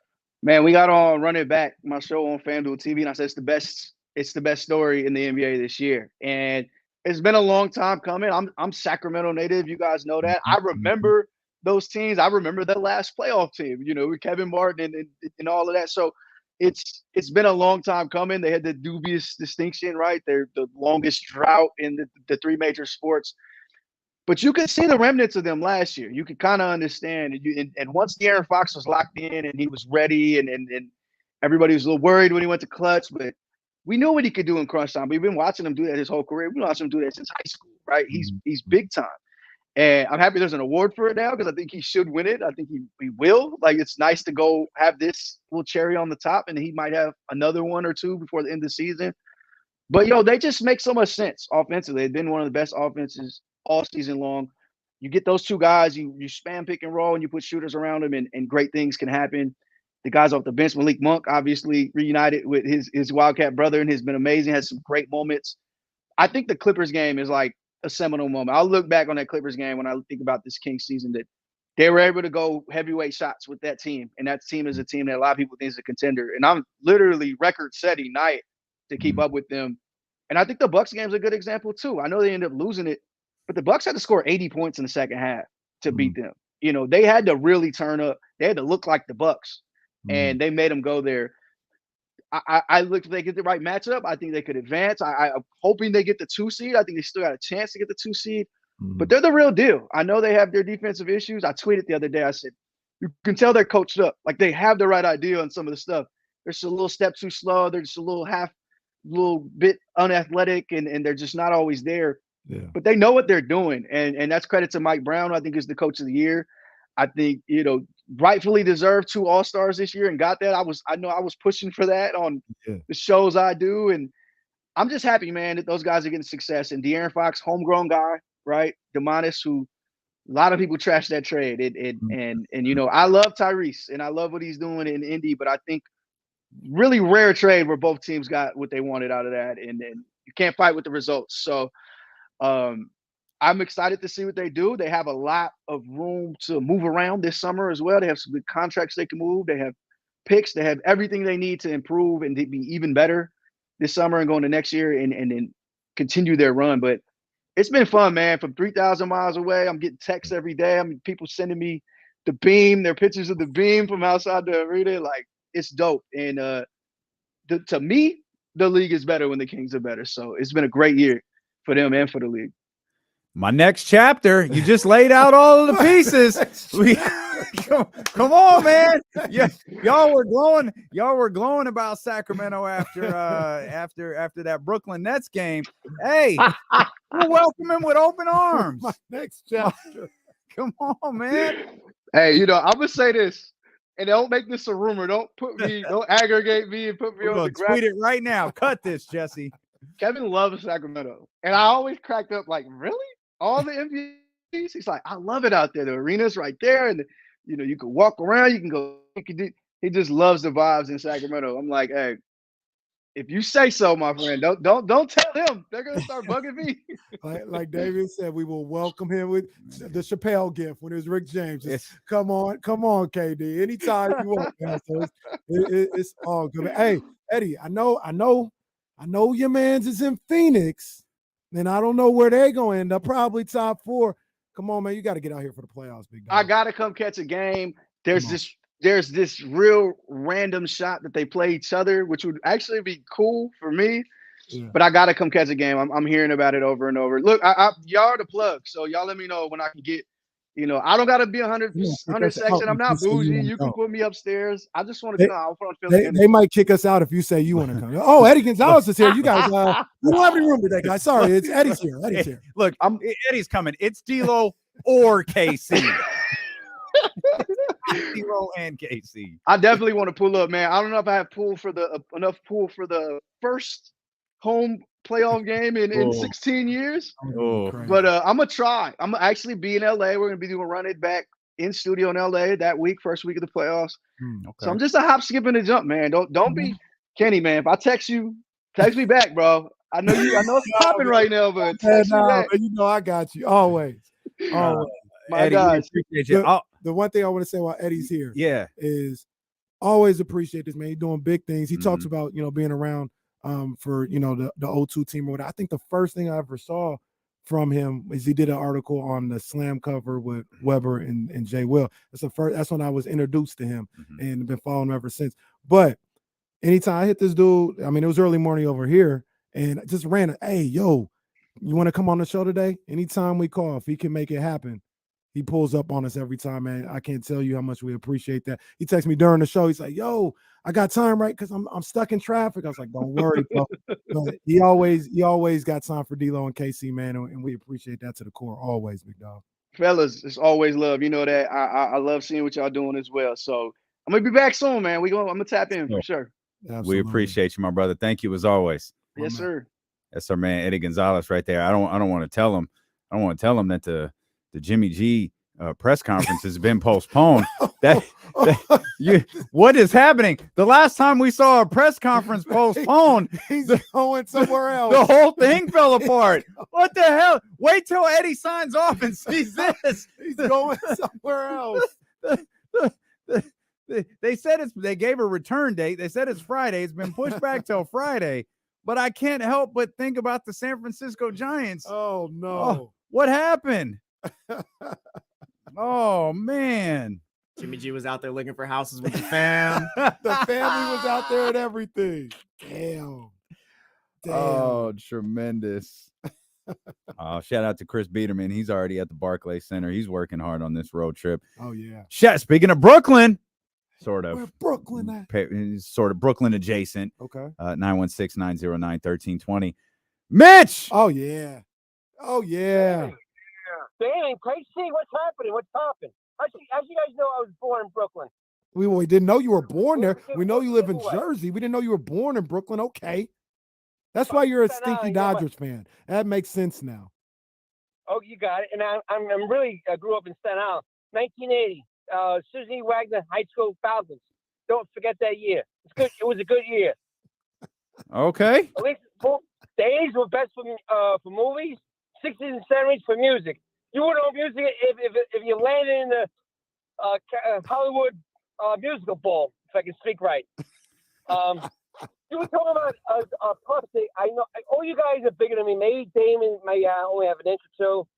But you guys shouldn't be scared of dogs. Now with your height and everything, I think the dogs should be running from you guys, especially Jesse. And no, bro, no, I don't want. Didn't you just get bit by a dog? No, I don't want no random dog in my lawn. I'm not. No. I'm a slow learner, I guess. I froze. You cannot run a dog. Not even De'Aaron Fox or LeBron James. Up at my money, they're not outrunning any dog. Especially German Shepherds are the fastest dogs on earth. Okay. I don't want those problems. They are the fastest dogs. Mitch, did you watch the game last night? Come on, I live in Jersey. You think they're going to show the game? Come on. Okay. Well, unless they're playing with the Lakers. But how are you going to see Matu? What's that? If you don't watch the game, how are you going to see Matu? I know, but he's not playing enough. Give me a number to call. But anyway, give me a number to call. Anyway, I'll tell you, Sabonis might be the best trade the Kings ever made, and I think we're going to have a new team in the finals, either the Kings or the Clippers. Mark my word. I don't want to take your money. Okay, I don't. All right, okay. Shout out to my guy. No, that's y'all my are guy. Y'all are on one today. Can we get Mitch and Pablo on the phone to talk Star Trek and dogs at the same time? If Mitch ever come out to Cali and is at a live show, boy, oh boy, standing room only. I'm telling you right now. Oh, that's facts. It absolutely will be. Yeah, it absolutely. We'll have to just put Mitch on stage the whole time with us. I love Mitch. He brings that energy every time. Oh, every single time. He said, "Mark my words. Don't take my money." Last time we marked words, Frank Mason and Buddy Hill were going to take the Kings to the promised land. land. That's facts. Mark my words. Good Lord. Speaking of live shows, we've got one tomorrow at Sky River Casino. Yeah. Our first ever live show at 32 Brew Street inside Sky River Casino. You won't miss a single second of tournament action as we'll have the games playing on the 70 TVs surrounding us. Of course, it'll be St. Patrick's Day as well. 32 brews on tap. special cocktails, including the Drunk Leprechaun and the Lucky Charm. No, that's not the one. No, we also got specials like twice baked potatoes, braised corned beef, and Guinness butterscotch bread pudding. Oh, it's going down, You know baby. about twice baked potatoes. You know about that. I know plenty. I'm a grown-ass man. Jazz makes great twice. I believe that. Great. And you probably just microwave them. No, I don't make them. Oh, yeah, well. I don't make them. I believe that Jazz can go. Yeah, I believe that Jazz absolutely. can go. Hey, Get in on the action. Sky River Casino, 2,000 of the newest slot machines, over 80 table games. We are going to be on the tables. Yeah, man. We're going to be on the slots after 4 o'clock. We're going to be pouring those beverages up. I don't think we have to wait till after 4 o'clock, but yeah, it's going to be going down. It's lit. It is lit. Hey, does this sound about right? Mrs. P says for Mitch's call, this is like the episode in The Office when they call Jim on his honeymoon to deal with the Italian mob. Yep, that's spot on. The man was trying to sell him life insurance, and Michael was convinced he was part of the mob. Gargano. What? No, it was Grotti. His name was Grotti. That was his name. I'll have the gabagool. What, sir? The gabagool. With the sauce on the side, or I send it back. We'll come back. I don't know what we're doing. Matt George is texting me. He's driving. I don't know what's happening today. Phone lines are still open for you. 916-909-1320. We'll come back. We'll talk more about last night's game. And we'll talk about the Kings and the Brooklyn Nets, which is it's under 2 hours away here at this point. More Kings basketball coming up. Is D'Lo and Casey, brought to you by Sky River Casino, continues here on Sacramento Sports Leader, ESPN 1320. Arizona only up 6 with 13 minutes to go in the second half. Now they're up. Oh, no wonder. I don't think we've seen Roddy today. Is he at the game? He might. Is that Arizona's here, right? Yeah, I think he is at the game because I don't think he can get there on Saturday. Okay. I'll send it back. The gabagool. That's funny. The gabagool. I got to text Matt back. So I have to run home. Might have to join y'all on the phone for my drive back.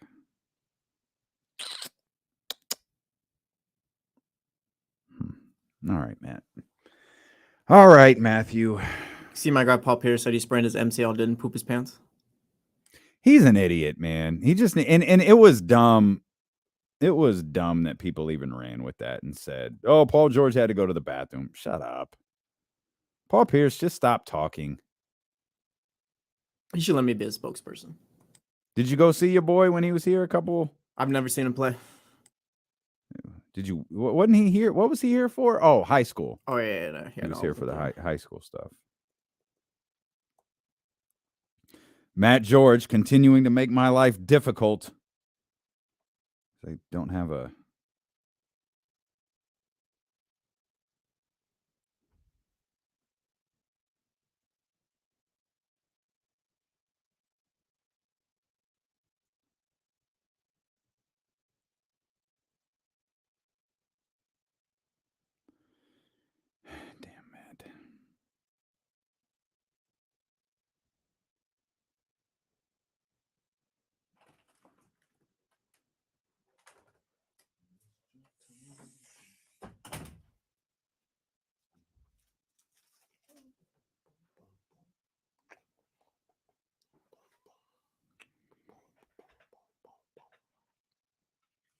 CJ, you coming through tomorrow?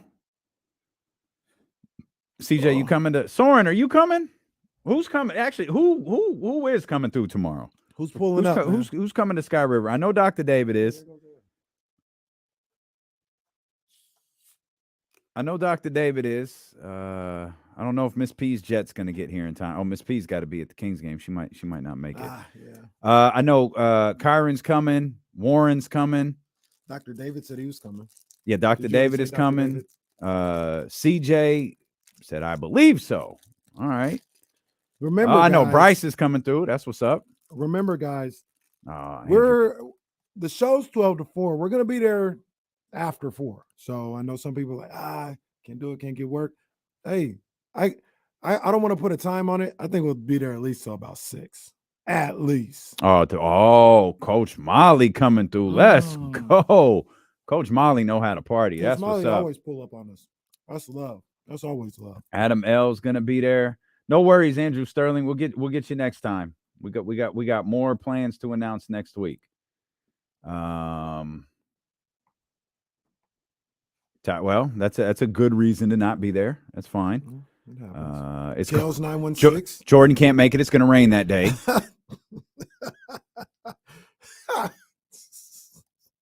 Good to see that you'll be there. Excellent. John Bull's not allowed to leave Roseville. I guess I can understand. Stephen that. Brown, you gonna be there? Show your face, Stephen Brown. I think in one of his apps, Stephen Brown did have his face in it. I need Stephen Brown and Young Kobe to come through. Mm-hmm.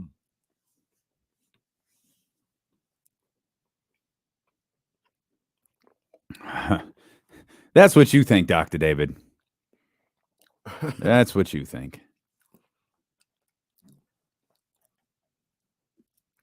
I'm glad so many of you are going to be able to make it. Aldrin J, you coming through tomorrow? You coming to hang out?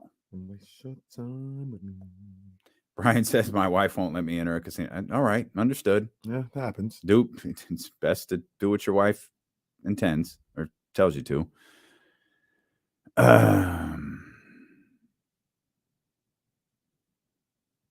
It's all right, Tyler. We'll get you next time. Mark Primo's coming. We got a few things popping off. Dave Garcia, you coming? I asked you that yesterday, and I don't know if I saw your. I don't know if I saw your response. I'm really sick of this juice, man. I'm really tired of this. I forgot my CMOS today, so I had to get this filth. Flying filth. Yeah, Mark, you can rain check. No worries.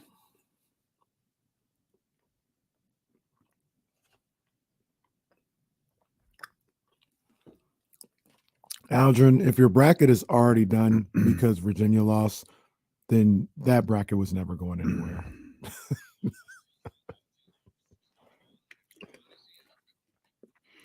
Live on Twitch as well, twitch.tv/ESPN1320, youtube.com/ESPN1320. Appreciate everybody watching, listening, wherever you are, 98.5 FM HD2. Appreciate that, 1320 AM. If you're listening on your smart speaker, desktop, phone, whatever it is, man, know that we got love for you. Matt George is going to join us coming up here in the final hour a little later than usual, as he's running from downtown Sacramento down to Roseville and then back. He's going to join us, I believe, from the ABC 10 studio here at some point in the 3 o'clock hour. He's been covering the March Madness tournament for his news station all day. Now he's running around doing some family stuff, but he'll be with us for sure. And I'm sure he's got plenty to say following last night's exciting victory over the Chicago Bulls, and another step to De'Aaron Fox securing his place as that dude. Man, when he joined Clutch, I don't think this is what we anticipated. You saw, did you see his boy was there courtside? Rich Paul was. I didn't see Rich there. No, yeah, he was in the building. I didn't see that in front of president and CEO. Can I mention something real quick? Absolutely. About Clutch and Rich Paul. Absolutely. And only because we mentioned this with Hammer yesterday too. The Mark Stein thing that Mark Stein brought up on his podcast with dear close personal friend Chris Haynes, about the prominent trade that didn't happen because an agent didn't want that player coming to Sacramento.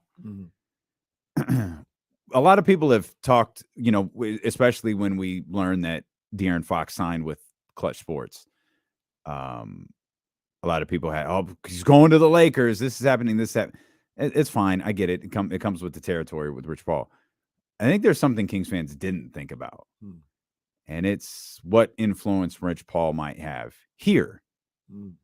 And what players Rich Paul might represent, who that's a good point. I got to get my guy Five some help. Now, granted, this team is in really, really good shape right now. We know that there are some free agents coming up. We know there's some going to be, there could be in a variety of different ways money available. There could be trades to be made. There could be a variety of different things that happen this offseason. But you have your star player now represented by one of the most prominent agents in the league. Mm-hmm. There's a lot of value in that. Absolutely. And just tuck that little note in your back pocket when July gets here. Obviously, we got a lot to do before July gets here. Yeah. Just keep that little Rich Paul note in your back pocket. Absolutely. That's a good call by you. That's a good call. I can't wait for Fox to have LeBron and KD team up here in Sacramento. Yeah, it's going to be amazing. Yeah, LeBron, KD, and Fox. Yeah, and that won't. Sabonis. Yeah, I was going to say we're not losing anybody. I was going to say that won't even be like it'll be the big three will be Fox, Sabonis, and Kevin Durant. That'll be the new big three, and then it'll be LeBron and Bronny. Yeah. Wow, what a time that's going to be. Not one, not two, not three, not four. What a time that's going to be. And I'd like to mention. And Harrison will still be here. Well, I said we're not losing anybody in that situation because I watched the last episode of The Run, and I don't want anyone to go anywhere. Trey Lyles is going to be here. Rashawn Holmes is going to be here. Terrence Davis is going to be here. We're going to get this is where De'Aaron and Rasay turning into the Authority comes into play. We get a 19-man roster. That's how it works. Because we said so. That's right. The Sacramento Kings turning into the NWO. Everybody's joining. Everybody's joining the team. Look down. There's Conan down there. Yeah. Kings Blue. Kings Wolfpack. Those are all the Kentucky players that are on the team. It's not Team Wolfpack. We'll bring back Willie. It's NWO Wildcat. We'll bring back Willie. We didn't talk about Kessler Edwards last night. Kessler Edwards, he got some run. Yeah. TD played. I'm stopping a little short of saying he got some run, but he did play last night. Trey Lyles has been freed. He was that was kind of the beauty of this back-to-back is like, all right, Trey Lyles is suspended for the game. He just gets an extra day off. He's going to play the next night. Yeah. I'm going to stop short of saying he's got fresh legs. He just got one extra day off. His team played a couple of nights ago. Yeah. So, but Trey Lyles has been free. So again, much like last night, I'll be keeping an eye on who's in on the rotation. It really feels like Mike is digging this Kessler Edwards run more than he did KZ Okpala. Yeah. And more than he did, different, PJ, those are different guys that he's put into the lineup a time or two and then have just kind of given a chance to see what happens with them. It feels like he's leaning into Kessler Edwards a little bit. Yeah, absolutely. I see the same thing. And you got a team today with the Nets that have a lot of wing guys, right? Like, so you got your Finney Smiths, your Mikal Bridges, Cam Johnson, guys like that. Maybe you continue to go to them because Kessler continues to match up well with these guys. Like I said, I think Terrence Davis could do a really good job out there as well. But if you can, and it doesn't have to be either or, but I'm just saying, like, Kessler, he gives you, a little more a better matchup with guys that 6'8", 6'7", guys like that. Yeah. Where Terrence is, I think, about 6'3" or something like that. So, Kessler could be, that wing defender they lean on a little bit off the bench down the stretch of the season, getting ready for the playoffs. I think Terrence took a shot the second he came into the game. Mm-hmm. And it was one of those moments where I was praying it goes in because it was like, if it does, TD gonna run. Yeah. And it didn't. And I think that was the only shot he got. Speaking of praying for a shot to go in, there was a moment last night. Man, wait, I don't think it was Patrick Beverly. I don't remember who it was. It was the third quarter. There was the Kings were on a run, right? And the game was getting close. Chicago couldn't hit anything. And that shot where the follow through is essentially a prayer. You're just praying the ball goes in. Was it a corner three? More like a wing three. Oh, okay, because Pat Bev did that in the corner three too. I don't think it was Pat Bev. It was Pat Bev's 21. Who's 12? Maybe. Oh, is it? I always forget how to say it. Is it Desam? Yeah, that's who it was. Yeah. That's exactly who it was. He left it up there, and you could see him going, come on. That's where I thought, oh, the Kings are winning this game. Kings are winning this game. Like they've hit the point where they're just praying. They're praying shots go in now because they're trying to slow Sacramento down, and it didn't. Yeah. And off they went. He was looking like the poor kid from Mississippi State. Just please go in, please. Oh, that poor kid. Oh, I felt so bad for that young man. It's tough. Always tough. But yeah, he like, ain't never gonna have a more open shot in his life. He really isn't. Not even in open gym. Man, that's a game. There's a game going on at the Golden One Center right now. It is. And there's games going on all over the place. Okay. Nelly. A couple of them. But that's the thing that I kind of talk about a lot, right? And I think you saw it, and you know, the Bulls players felt it. Mm-hmm. We have to score. Yeah. Because they're not going to stop. Yeah. Like, they're going to score. We have to keep up. And sometimes that plays a bit of defense to a certain degree, just that mentality, that offensive pressure that you put on people. And I think that's one of the things you saw in that shot, in that moment. And I don't think it's the last time we're going to see that. No. Certainly wasn't the first time we're going to see it. But you can see it's just a fear that teams have when the Kings get running like that, when the Kings get going, when the Kings hit shots in that form. Yeah. There's nothing you can do. Yeah. You're just stuck. I agree. You're resorting to praying. And if those prayers ain't answered, blindfolded a cigarette, God looking down on you, brother, I have got a different plan for the Chicago Bulls. God up there in his De'Aaron Fox jersey, like, not your night tonight, Chicago. He's nice. I made him nice. He's Sorry. nice. Real quick, because I know we're gonna, talk Kings and basically damn near lead you up to, Pretty the game. much. Yeah. We talked about the Warriors in their game last night, lost to the Clippers. I think it's 8 straight they lost on the road or whatever. They're 7-27. Is that it? Yeah, right. Steph has 50.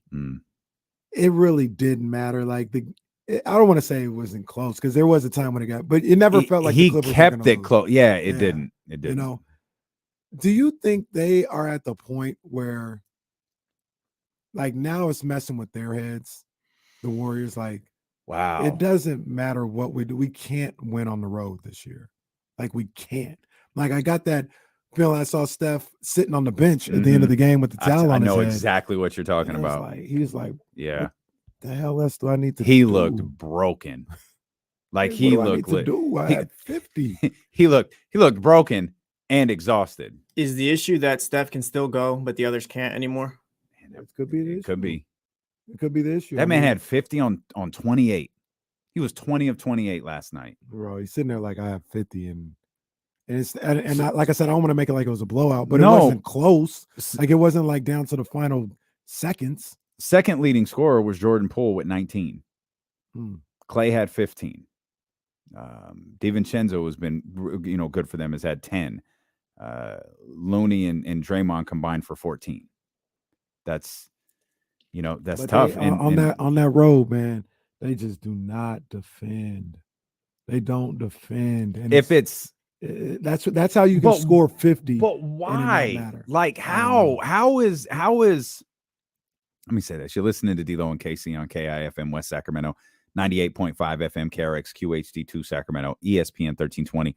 Always live on the free Odyssey app, live on Twitter and Twitch. Wherever you are, hit the thumbs up, hit the subscribe buttons. We greatly appreciate you for being with us. What is different? I have no idea. Like, it's defense. And the numbers are jarring. It's like 4th in defensive rating at home and like 26th or something like that. Yeah. Might be worse than 26th on the road. How is that possible? I have no idea. And that kind of leads into like why I asked that question of staff and other people have been like, it's because you have no answer. Yeah. It makes no sense. So it's like, I don't know what it is, but we just are not going to win games. Now, that doesn't mean you quit or nothing like that, but I'm just saying, like, they feel snake bitten on the road. Like it's just not going to happen. So this is the start of 5 games on the road for the Golden State Warriors. Yeah, that was the first of 5. Yeah. So to answer your question, is it in their head? I'm going to say for now, no. You lost to the Los Angeles Clippers last night. One of, by win streaks, the hottest teams in the NBA. They lose to Atlanta tonight. Tomorrow, excuse me. They lose to Atlanta tomorrow. Yeah, possibly. Because you can't rely on the Memphis game because you can't rely on the Houston game because you've got Atlanta and Memphis before that.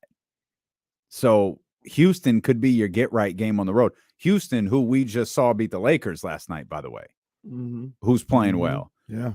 Man, but even saying that, though, maybe like, it is. They ain't going to be favored in that Atlanta game. Well, not with this new bogey extension. Man, the Hawks are unstoppable now. Where the hell did the Hawks get that money from? Have we discussed that? Where the hell did the Hawks get this money from? Man. Come on. They've been trying to unload salary all damn year. All year. Did nothing. And signed Bogey to $60-something million? That don't make no sense. But once again, we're happy. I feel like I'm trashing Bogey. I don't mean to. I wouldn't have done that. No. I need to look at old Bogdan's statistics. Bogey's he's a heck of a player. I like Bogey as a player. 43 games played this year. He can't stay healthy. 28.5 minutes per game, 43% from the field, 40% from 3. When he can play, he's good. 14 points per game.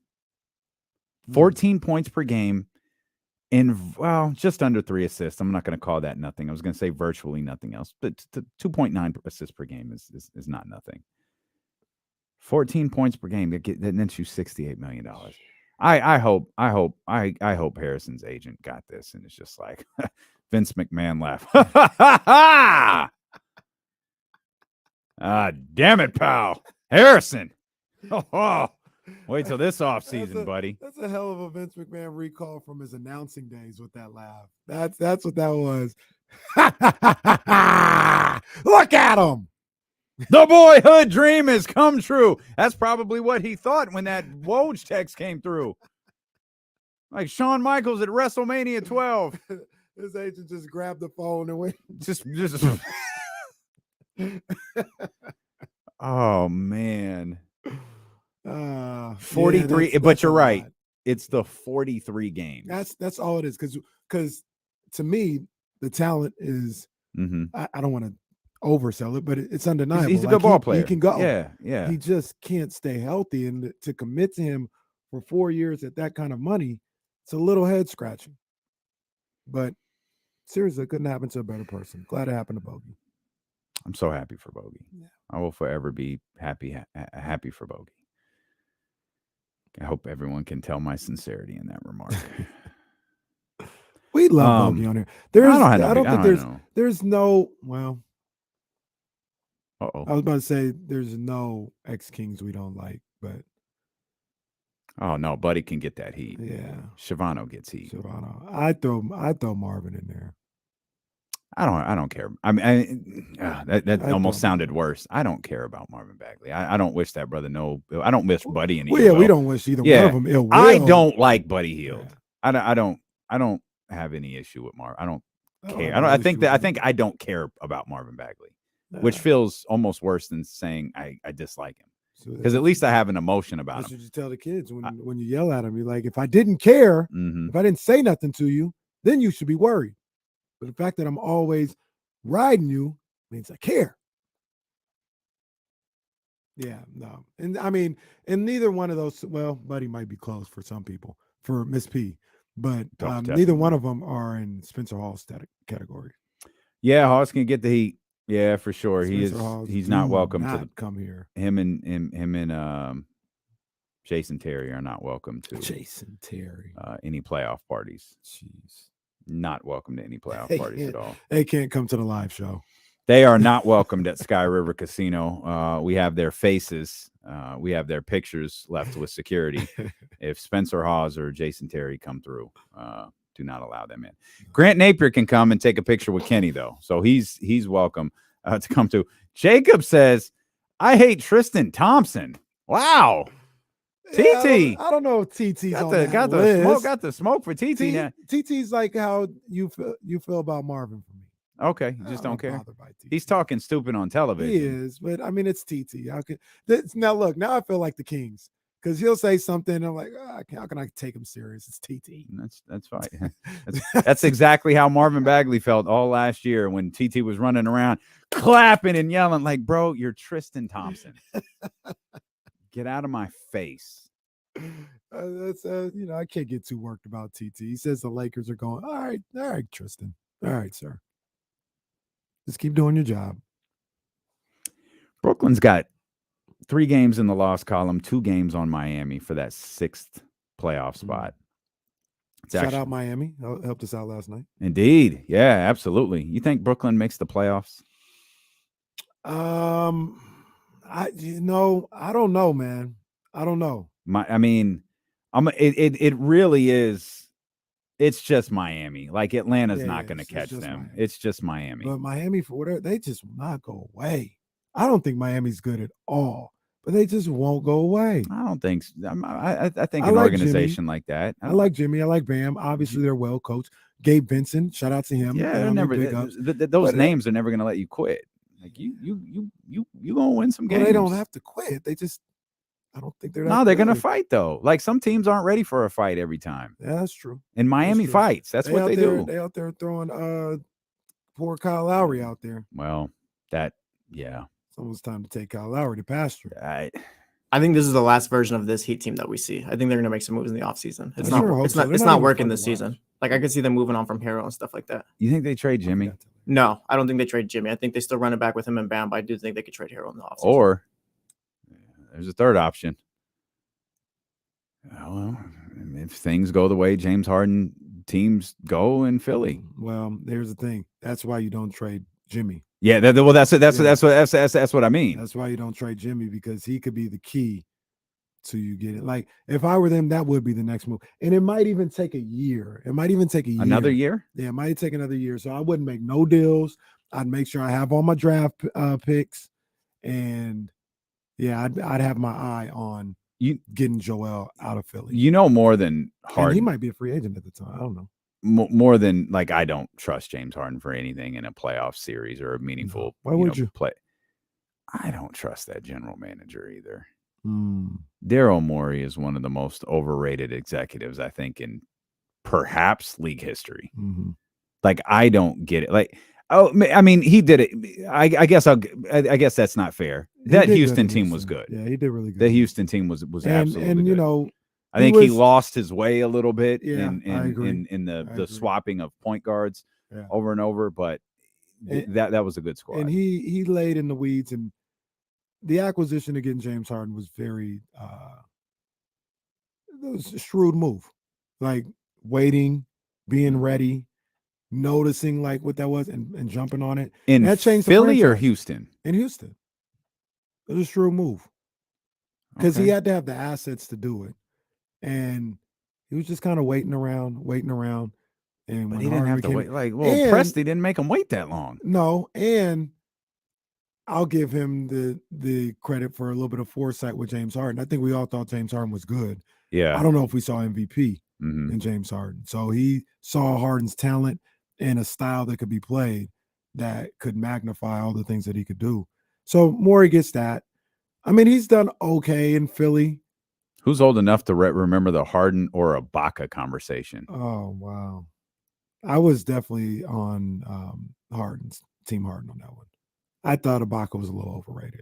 Really? I like Ibaka. He was good. I thought he was good. But the way people were talking about it, I was like, well, he's not Akeem. Settle down. No, he was never that. Yeah, settle down. But I mean, yeah. You know who talking about you don't trust? Might be that man patrolling the sidelines. Do you trust him in the playoffs? Lawrence Fishburne. I'm not going to say anything bad about Doc Rivers. No, I'm not going to say nothing bad. I just don't trust him. I don't know. I don't know why. Doc's a good coach. He is a good coach, but in the playoffs, he's not. I guess I don't know what to do. I don't know what to do in that situation. Doc's biggest praise in Boston when he was there was never about his coaching. It was always about handling egos. I mean, that's a huge part of coaching, but it was the other stuff like matters, the funny, like Doc was getting fired in Boston. It was like Doc was gone, and then well, he's like Coach Bud. Yes, well, sort of, like because that team wasn't good. The Bucks were at least good. It was the Bucks are good, but they need to win a championship. The Celtics were bad, and it's like, okay, we lost the lottery. We thought we were getting Greg Oden or Kevin Durant. We wound up at 4. We're able to go get, I think they got Ray Allen first, convinced Kevin Garnett to waive his no trade clause, got him, and Doc had to prove that he could lead that team. And they won a championship in their first year. Yeah. Their first and only year. Yeah. All because nobody ever beat them healthy. And who was it? Kendrick Perkins first, and then Kevin Garnett. Yeah. Matt George is going to join us. When we come back, we might have some big time news. Oh, we might. Holy smokes. We'll keep you updated on everything going on in the NCAA tournament. We'll go commercial free till the top of the 4 o'clock hour. We'll get you ready for Kings and Brooklyn tonight. Much more D-Lo and KC brought to you by Sky River Casino ahead here on Sacramento Sports Leader, ESPN 1320. Under a minute to go. Arizona, the biggest frauds every time the tournament comes. Yeah, this would be devastating. I'll never forget the year they had 8, and I was like really watching them. It was one of my favorite teams to watch. They lost So first round, I fraudulent. think. So fraudulent.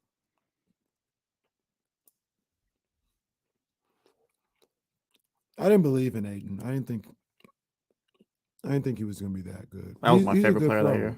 He's a good pro, but I didn't believe in him.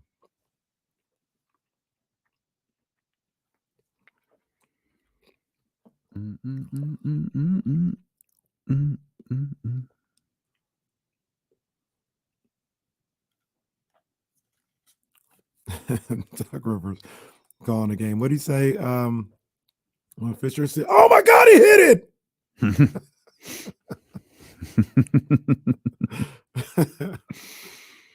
Oh, Doc. No, okay, Lake Show, but that was a crazy moment. That .4 shot. Oh, that was not. I mean, and then if you take into account the shot Duncan hit before that, yeah, that was an all. Duncan's shot to me was crazier than oh Derek my Fisher's. gosh. That was like a step inside the 3-pointer, fall and into a the massive side. arc on it. All net. I don't even think it hit the net.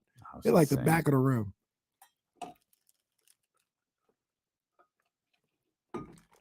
Insane.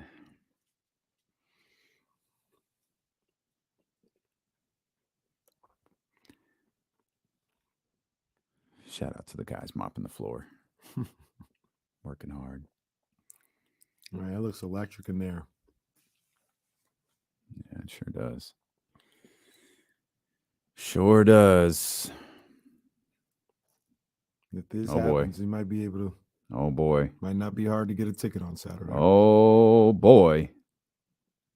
Cartilage transplant. What the hell is that? For Lonzo? Yeah. Oh, my gosh. Cartilage transplant. Jeez. I've never heard of that before. Oh. 56-55. Princeton up with 21. Oh, this is going to be a moment. This is going to be a moment. Ahead of me. Oh, am I? I'm sorry. No, I'm just coming over there. I think we're going to the free throw line.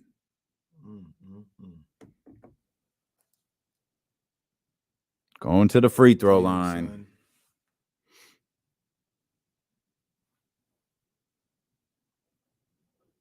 Aldrin J. This is probably No, Mr. Free throw. Oh, King Map, you had that on your knee for real? And it didn't work. Wow. I've never heard of that. I have never ever seen a cartilage transplant before. Oh, that sounds awful. No, 21. Yeah, you can't see shit. Arizona, 15 seconds left. Down 3. Air ball. Saved. Oh. He's going to have the look. Oh, my. Oh, my. It's going to be over. Wow. It's going to be over. Frauds. Oh, 15 Frauds. pizza 2. 15 pizza 2. Wow. Oh, my. Make one free throw and this joint is over. Oh, there's Mom. Oh, Mom's not good. Hey, there's Reggie. Reggie working the sidelines hard. We see you, Reggie. Oh, my. Does Arizona get the Joe Namath Fraud of the Year award? Oh, that man. That's real talk. Good, just trash shot after trash shot. Oh. There Come goes on, Reggie. come on, big fella. Reggie. Yeah, that's what I said. Oh, There's yeah, our guy. He is.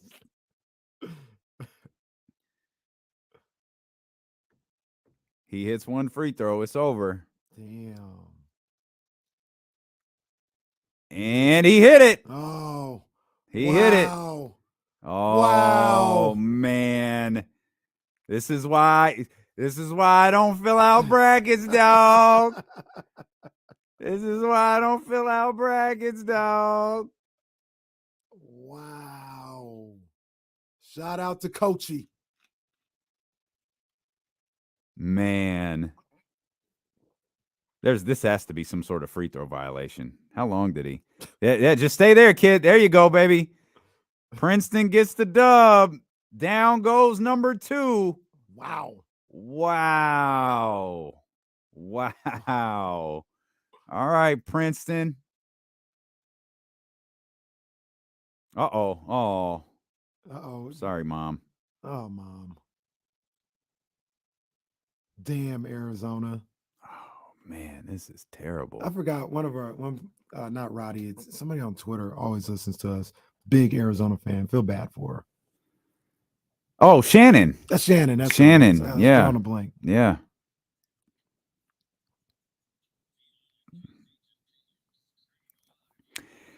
And down goes number 2. Wow. At the Golden One Center. Princeton beats Arizona at the Golden One Center. Check that. Number 15.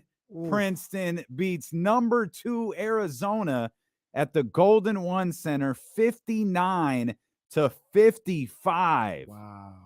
Collared shirts celebrating everywhere. And the crazy thing about this game, I had it on here in the studio in here, and Arizona was up by like 11 with about 5-6 minutes to go.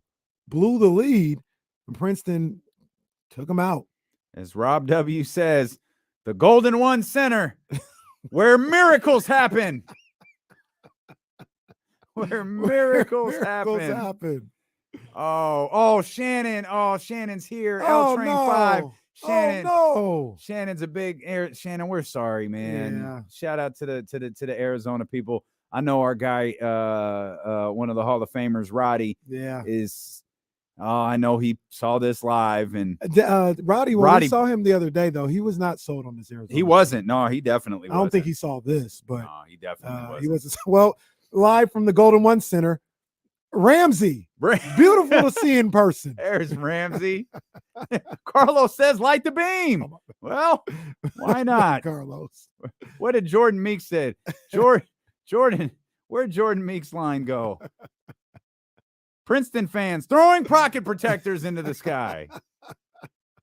And y'all laugh. Those are the people making all the money. Damn, that sucks. That sucks. Man. By the way, can we not let that?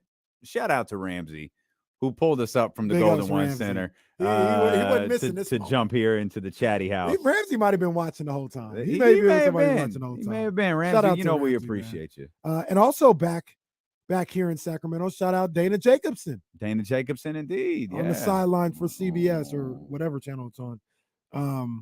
Yeah. You never know. Yeah, I got you. Yeah. TBS, True TV. Yeah. I don't know who was on the call for. Well, it had to have been her on the call for this one, right? In Sacramento. She was. Well, she because I'm on TNT. That's why. She's on the sideline, so she was interviewing these players afterwards. Great stuff, man. Great stuff. This is why we watch. Indeed, it is. Indeed, it is.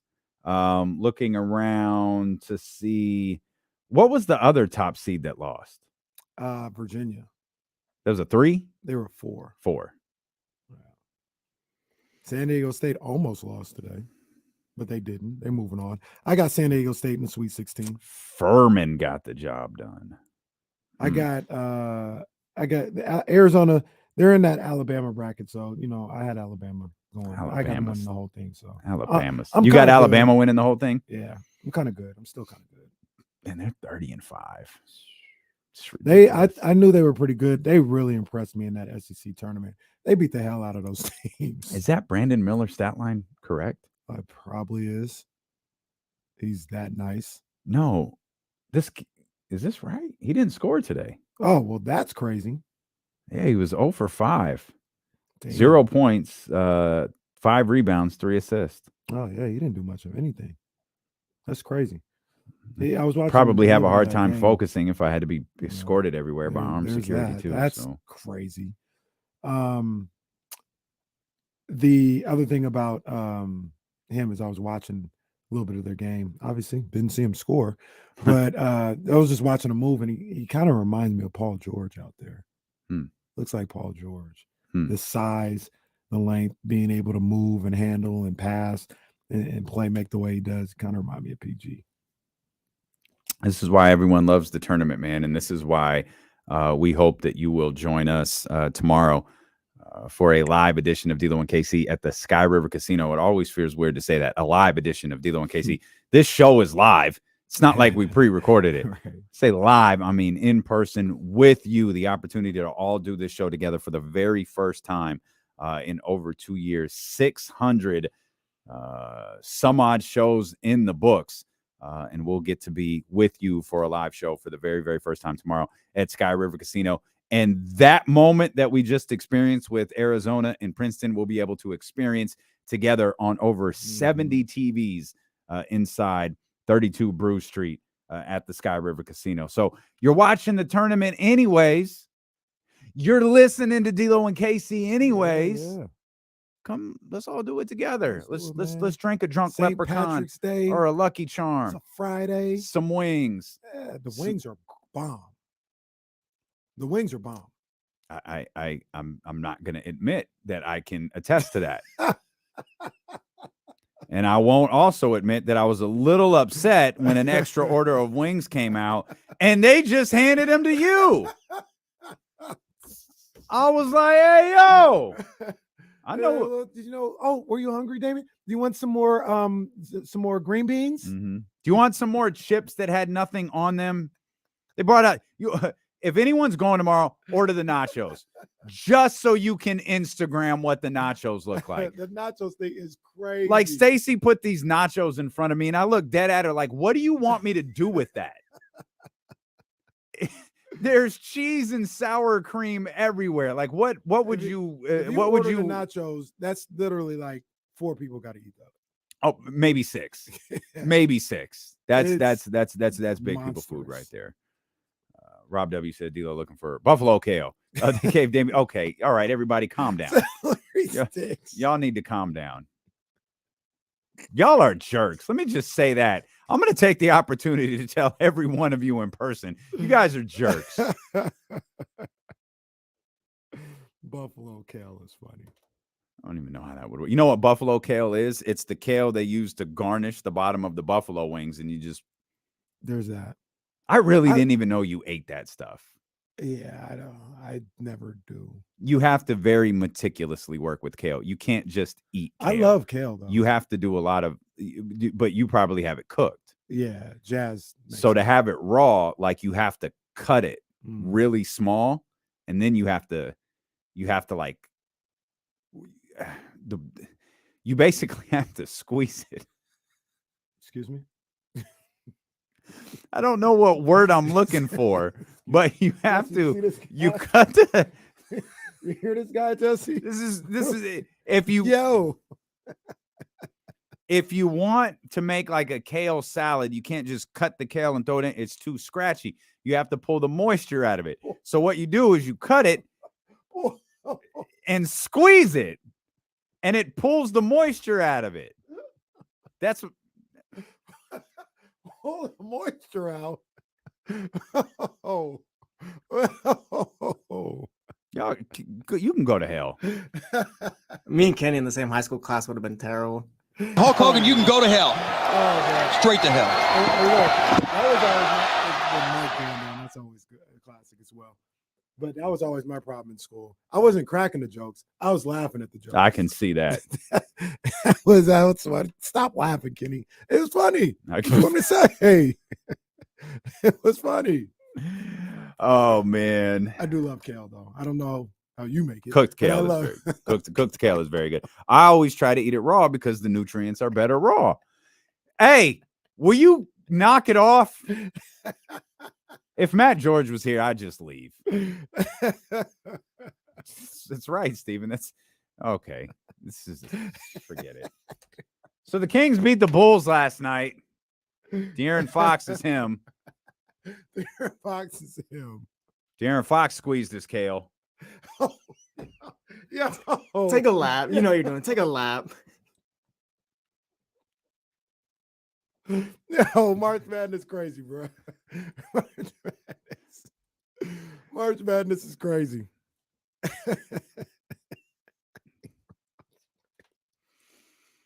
Okay. Oh man. All right. Let me get. Yeah, you get the. I have failed all week on getting this show in line. Now you get this show back in order. I can't imagine what tomorrow's going to be like. So check this out. We are kind of first getting into this for the first time at 3:28.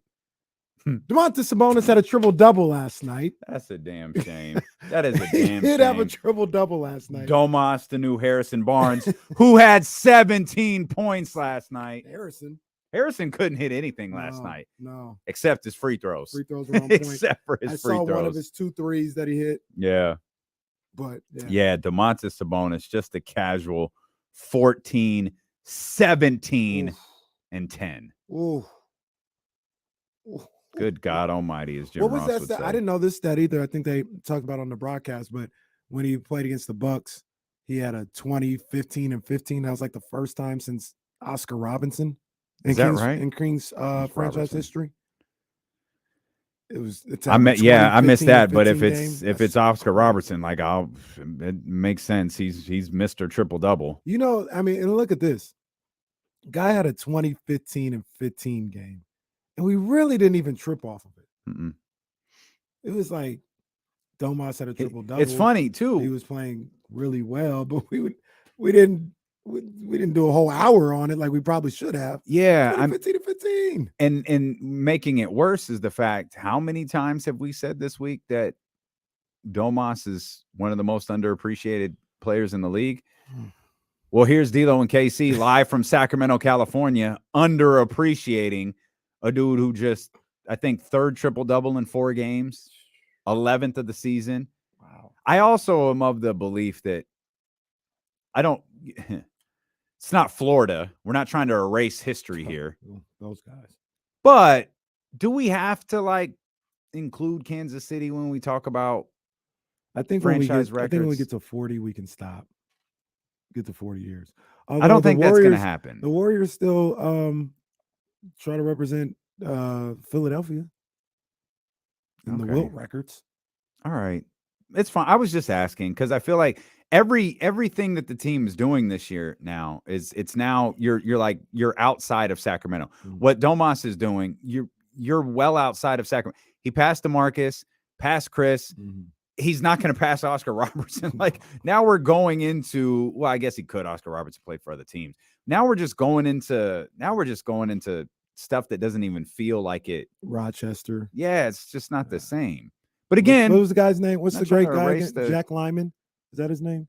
The Great King. It's like Jack Lyman or something like that. Or Jack Tisdale or something. Nate Archibald. Jack Tisdale absolutely sounds like a fighter from the 30s. He's like the leader in rebounds for the Kings or something like Well, that. Domas is probably going to break that record too. What's the guy? Sam Lacey. I just need Domas to break all of the records, and then maybe we could Well, stop. De'Aaron got to get some of them. Well, De'Aaron will get some. Sam Lacey, I guess, is the guy I'm talking about. He's the active leader in games played, offensive rebounds, defensive rebounds, total rebounds, steals, blocks, and personal fouls.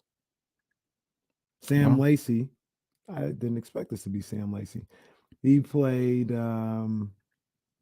let's see, he was born in 1948. And he played for the Cincinnati Royals.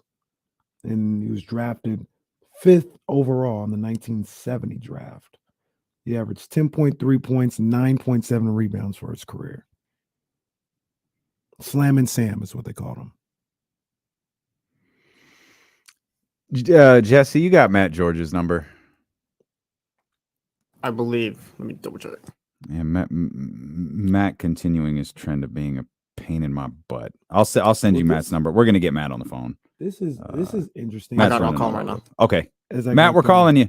As I go through Kings history, do you know who is the leader in steals percentage? I really don't even know how they do this. Percentage. Yeah, I don't even know how they do this stat. But it's 3.7. Never heard of that.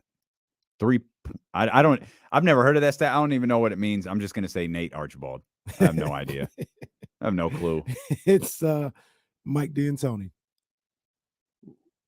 Wait, what? Mike D'Antoni. Steals percentage 3.7%. I guess of which version of the or Kings did he play for? The Kansas City Omaha Kings. Kansas City and Omaha. So we had to share. Yeah, I think that was like their official thing, the Kansas City Omaha Kings. So yeah, he's the franchise leader. Yeah, this is not okay. The franchise leader in turnover percentage, Justin Jackson. Oh gosh, 7.6. I don't know. It's just minutes or percentage of the times he touched the ball. Is 7.6 of the percent he turned it over. That doesn't feel okay at all. Like he did not have a long career here. But hey, he's in the record books. He's in the record books. Congratulations. Probably forever. Congrats. I don't know if that's being beaten. Congratulations to Justin Jackson. Shout out Justin, man. I got love for Justin. I had hope for him too. Okay. All right. Matt's going to try to join through the stream first. Okay. Can't just have a normal Batty Thursday. Matt's probably got to get into character before he joins us. Character on I-5? I don't know where Matt's at. I think he'd be on 80. I don't know. Maybe he's on some 5. point, you got to be on 5 to get to the Golden One Center. I don't think he's going to the Golden One Center. Matt, where are you going? I'm going past the Golden One Center. I got to get back to the studio. Sorry, I had to run home really quick and squeeze my kale. So. Well, okay. Wow. All right. That was not. That was not necessary. I gotta get ready for dinner. What are you talking about? You guys are jerks, all of you, and your children. Every single one of you is a child. Come on, squeeze my kale. What do you think was gonna happen? Yeah, I should have known better. I absolutely should have known better. So Matt, wait a minute, Matt. You said you're leaving the Golden One Center. So were you just there for the Arizona game? Oh yeah, this is off to a good start. I was there. Matt. I was supposed to be. This is off to a great start, Matt. Really good. I was supposed to. Nope. Now you're unfrozen. Is it bad? Uh-oh. Yeah, no, you're fine, man. I'm good. I am. Yeah, no, this is good. Yeah, no, it's fine. No, this is great. This is exactly what we wanted. No, yep. I was supposed to be from the Golden One Center all day, and unfortunately, the love of my life left her keys in my car, so I had to run back and give her keys so she could go pick up my son. No, that's your fault. We're good. Remember that it's your fault. Oh no, it is my fault. Why did you take the car? That's tough because that's not a short drive either. So I hope when you got home, you apologized. Profusely. I called her on the way home to apologize for her leaving her keys in my car. Yeah, that's how you got to do it, man. Why did you take the car? Yeah, that's facts. Who told you to do that? My job. So Matt working hard. Matt, let's talk a little bit about last night's game, and let's talk a little bit about number 5, De'Aaron Fox, and his latest moment in a season full of moments, that game winner in Chicago. I mean, I think everybody in that arena knew that shot was going in. Like, you heard the Chicago Bulls broadcast. It's like, I told you. And Mark Jones had an excellent call of it. Just even with the shock of the 4-point play and DeMar DeRozan getting to the foul line when he shouldn't have and hitting that free throw, and us going, oh God, this feels like Kangs. And then for De'Aaron to dribble, I mean, we've talked about, D'Lo, the confidence that De'Aaron has. And he's kind of just shown this cool swagger all season long. Like, yeah, like what he said after he hit the shot. Like, I know I'm nice, and he's had that confidence about him. It's just this quiet, like, go ahead and throw whatever you want to throw at us. We don't care. We still gonna win. Like, and that shined through in that moment. Everybody's talking about what he said. My favorite part is the whole shrug. The picture that was caught, like, as soon as he hit the shot, he turns towards the Kings bench. He just shrugs. Like, he knew it was in. He knew that was his spot. And then he said in the post-game interview, which I thought was really good, he said, there's no pressure. Like, I missed the shot. We go to overtime, so we good. So I had no pressure. I just put up that shot it over 2 defenders, and it was nothing but net. So anyone who wants to say that De'Aaron Fox can't shoot threes, he'll just continue to prove you wrong. Getting that tattooed on my arm. He continues to amaze me with not the fact that, like, he's able to do it. I always thought he had the talent to do all of this stuff, but just to see the confidence in the way he plays, and like he's always confident, but the confidence seems to skyrocket when the pressure builds at its highest point in a game. Like, he is more comfortable later in games than anybody I've seen in a long time here in this city with this franchise, man. And you know, it's a joy to see. It's great to see. As a fan, as somebody that's watching the game, you have a level of confidence knowing that the guy that's kind of running the show is as confident as anybody in the gym in those moments. And I'm telling y'all, man, there's still another level. Like, this is still not the biggest, brightest stage that he's going to play on in his career. There's still another level that he is going to take it to in the playoffs. And, you know, we talk about, and Mike Brown spoke after the New York Knicks game, like, I got to find a way to get De'Aaron to flip that switch and play that way for 33 to 35 minutes. Like, maybe we think about it like this. Fourth quarter, De'Aaron Fox, there's nobody that's been better in crunch time. No one that's really been better in the fourth quarter than De'Aaron Fox this season and helping the Sacramento Kings win games. But is De'Aaron in cruise control for the first 3 quarters, not just so that he can do that in the fourth quarter, but so that he has enough left in the tank to do that for 35 plus minutes a night in the playoffs? Like, I still think there's that level to his game that he has yet to unlock. And if De'Aaron Fox isn't a household name now, which he absolutely should be, like, the way that people are going to talk about De'Aaron Fox going into next season is going to be completely different than he's ever been talked about before in his career. And it's not because of what he's doing right now, and it's not just because he's going to win the Jerry West Clutch Player of the Year award. I mean, that should already be in his trophy case at home. It's because when he gets to the playoffs and all eyes are on him, even those that say they won't watch Kings basketball are still trying to besmirch Kings basketball. They're going to watch playoff basketball when he performs on that level and truly shows that he cannot be denied. That's when the conversation about De'Aaron Fox is going to flip from, oh, it's cute what he's doing in Sacramento, this is a fun story, to, no, he's one of the best point guards in the league, and there aren't too many people that you'd rather have the ball in your hands with the game on the line. And while De'Aaron's heroics in the final seconds of the game have garnered much of the attention today, Domantas Sabonis had his 3rd triple-double of the last 4 games, just the casual 14, 17, and 10. And rightfully, everyone remembers how the game ends. Domantas Sabonis, Matt, was a big reason they were even in that position. I'm sorry, D'Lo, are you talking about the guy that people said when he came to the Western Conference he was going to get lost and would never make an All-Star game again? You're talking about that Domantas Sabonis? Because we'll talk, Matt. For some reason, people think that you come to Sacramento and you just forget how to play basketball. And unless your name's like George Hill or Marco Bellinelli, that's just not the case.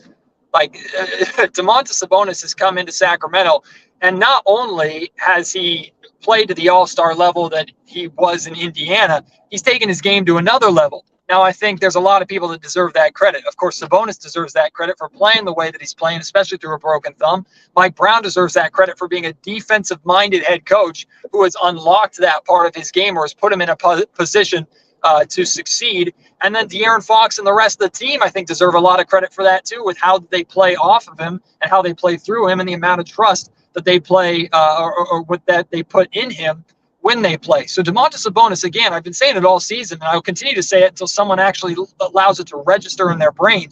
Nikola Jokic, the back-to-back MVP, might be 3-time MVP, is the only player that is doing, or the only big man that is doing what Domantas Sabonis is doing in the league. And we look at him as rightfully one of the best players in the league, but it's not that steep of a drop-off from Jokic to Sabonis. It's just not. Now, I'm not going to say Sabonis is on that MVP level, but there's no way that you can make an argument that there are 3 better centers in the NBA than Domantas Sabonis. It's impossible. Now, I'll take Jokic at all-NBA first team and Joel Embiid at all-NBA second team. That should be a lot. But you cannot find a big on this planet that belongs in that third-team spot. And then like Mark Jones has been really lobbying for and Mike Brown has been really lobbying for, I don't think you can deny, even if his stats maybe aren't as impressive as guys on losing teams who are putting up upwards of 30 a night, like you can't deny De'Aaron Fox's significance, not just in crunch time, but throughout the season and the numbers basically being up across the board. Like De'Aaron Fox deserves all NBA recognition too. And I hope the NBA gets it right, doesn't put him in as a reserve for some dumb reason if somebody gets hurt or whatever. I know that doesn't happen in all NBA circumstances, but give him the recognition that he deserves the first time. Domantas and De'Aaron both deserve that respect. Well, look, I want to go back to Domantas real quick because I agree with everything you say when it comes to De'Aaron Fox. Well, that's an all-NBA player for sure. But we talked about, you brought up Sabonis and you talked about how well he's playing, and you're like, well, I'm not here to say that, he's on par with Jokic. And I'm gonna start to ask the question, well, why not? Why not? I know there's analytical things that you could say, but you just look at the traditional numbers, 24.7 for Jokic, 11.9 rebounds, 10 assists. Domantas Sabonis is 19 points a game, 12.4 rebounds, 7.2 assists. And Jokic is the number one option on his team. Mm-hmm. I think we can say Sabonis, while he initiates offense, he's not the number one scoring option. If he was, maybe he would have that 24, 25 a night. I mean, his numbers, like you mentioned, Matt, it's not a steep drop-off. It's not far at all from what Jokic is doing. No, and that's why I'm saying the gap between the two isn't as big as some people want to make it out to be, simply because they're not paying attention to Sacramento Kings basketball. And I would argue they're not really paying attention to Denver Nuggets basketball either. It's just Nikola Jokic appears on their TV on SportsCenter more often because of the ridiculous numbers that he's been putting up. Now, maybe if Sabonis is the front runner of a team that is a championship contender multiple years in a row and he's putting up ridiculous numbers, then he'll get that kind of recognition. But to your point, Kenny, like nobody should be looking at Jokic and then looking at Domantas Sabonis and saying, wow, they're like those two players aren't on the same tier. Plus, when we see the two battle and go head to head, Sabonis, I would argue, has had just as much success against Jokic as Jokic has had against Sabonis and the Kings so far this season. So, I mean, maybe a slight edge to Jokic in that sense, but yeah, the gap is not big. It's not that nearly that significant of a drop off. And I hope people start to recognize that and pay attention to that. And on top of that, like this won't count necessarily in all NBA standpoints too, but where I give a lot of love to Domantas Sabonis is when he recognizes which guys are hot and then he completely changes and transitions his game to feature them. Right. We talk about how he says, De'Aaron, where do you want me? You want a ball screen? You want me in the corner? Where do you want me? And that's typically in the fourth quarter. But we saw a fourth quarter Kevin Huerter the other night against the Milwaukee Bucks. And every single time up the floor, it was Domantas Sabonis' mission to not only get Kevin Huerter the ball, but give him enough space to let it fly. Like, I'm not saying Nikola Jokic is a bad teammate. I don't know him that well. But I don't see him doing that for his teammates in Denver the way that Domantas Sabonis is doing that in Sacramento, because if he did, we wouldn't be questioning the supporting cast in Denver as much as people do. I want to elaborate on that a little bit, but I also want to acknowledge that how Matt got to his destination safely. It was very entertaining for those that are that U-turn he made. I said, "Wait, whoa!" It was very entertaining watching Matt drive, as for at least 10 minutes he looked like he was lost. He just was taking in the scenery like he didn't really know what was happening. But he swiped his car. He swiped his employee badge. Didn't miss a beat. Matt really multitasking here. As he continues his long day of work over for ABC 10. You talk about finding guys in the right spots, man. Malik Monk in that second half yesterday was a massive reason why the Kings were able to pull that game out. A completely different first half than second half. Obviously, it was led by those two brothers from Kentucky. Well, what you're speaking to is something that I've tried to articulate as well as I can on Locked On Kings, and I can't do it in a way that I feel gives it proper justice. But like, of course, De'Aaron Fox and Domantas Sabonis are the heads of the snake, right? They're the front runners, and they get all of the or most of the attention for the success that the Sacramento Kings have, and rightfully so. But this Kings team continues to win. Whether you're pointing to the Kings winning in Phoenix off the backs of Trey Lyles and Kessler Edwards and the bench, of all people, the bench having a 65.9 or whatever they had. You've had nights where Malik Monk has struggled offensively, but has been a playmaker and an energizer bunny without scoring the basketball. Then you have nights like last night where the Kings desperately needed that scoring in the second unit because Trey Lyles was missing. And I hope for Kings fans, any fan that was not still 100% on board with what Trey Lyles was doing, is not a Trey Bay yet. I hope that they got an understanding now of how significant that he is to the team and how significant he is to the second unit, because offensively that second unit looked lost in the first half trying to figure out how to score and how to incorporate their offense without number 42 standing in the corner. Or is he 42 or 41? 41.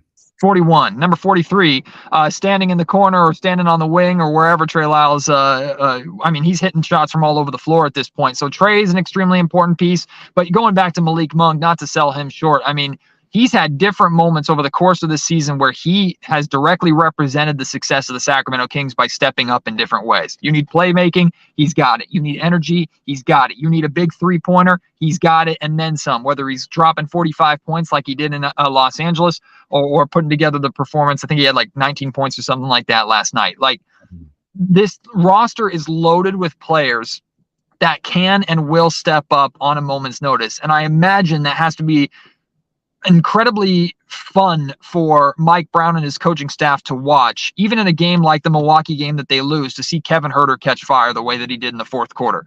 And all I thought about during that hot streak was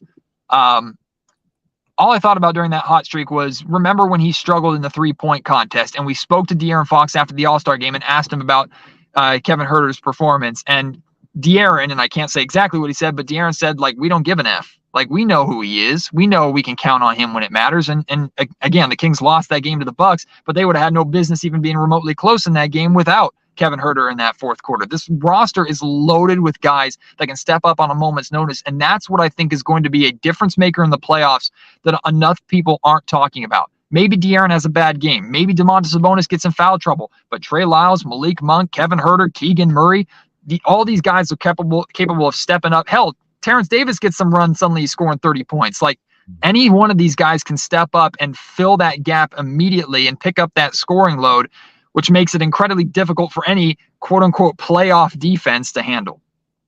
You real quick, you talk about Trey Bay, right? I remember when Morgan brought that up on the post-game or pre-game to Drapes, and the Philly came out and Drapes, he said, I ain't nobody's Bay now. No, said, I don't know about that. I ain't nobody's Bay. Drapes went back to Broad Street. Hey, man, I want to ask you something real quick. Drapes is funny, man. He said, I ain't nobody's Bay around here. So I don't know if you heard what we were talking about earlier. You've been busy, so you probably didn't. But I had a question or a thought or a comment that this Kings team today is the third best team in the history of this franchise time here in Sacramento, only being surpassed by the 98-99. That's the first year of Jason Williams at number 2, and obviously the 01-02 team. But I said right now today, this 2022-2023 team is already number 3 on that power ranking before playing in a playoff game. What you think about that? You think that's too high for him too early? Nah, I'm with you. And I mean, I think there's an argument that could be made for number 2. I really do. Like the way that they play, the historic offense. Now, granted, game's a little bit different today than it was offensively at that time, but regardless, you still can't deny just how deep this team is and how good this team is offensively.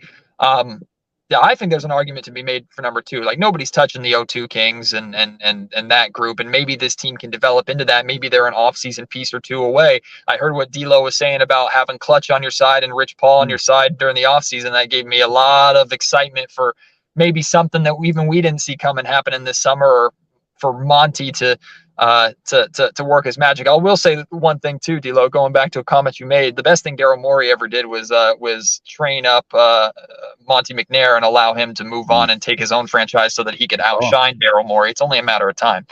But other than that, yeah, Casey, I think 3 is absolutely appropriate, and already nipping at the heels of 2 with just how deep, how talented the numbers that this team is putting up. And I think like for a team that is entering the playoffs the first year they're together, they enter the playoffs for the first time. Like I think it's very feasible that this team is going to win a playoff series. And I mean, for the Kings to go from a position like we talk about climbing the rungs of a ladder, a team that has missed the playoffs for 16 years can't even get into the play-in, jumps the play-in altogether, and arguably will jump all the way up to home court advantage in the opening series. Like that cannot be ignored. So I think top 3 is absolutely appropriate. Maybe number 2 is more accurate. Real quick, Matt, before you get back to work, what do you think about tonight? I mean, Kings have been or 30 minutes from now. Oh, that's right. Crap, I do have to get to work.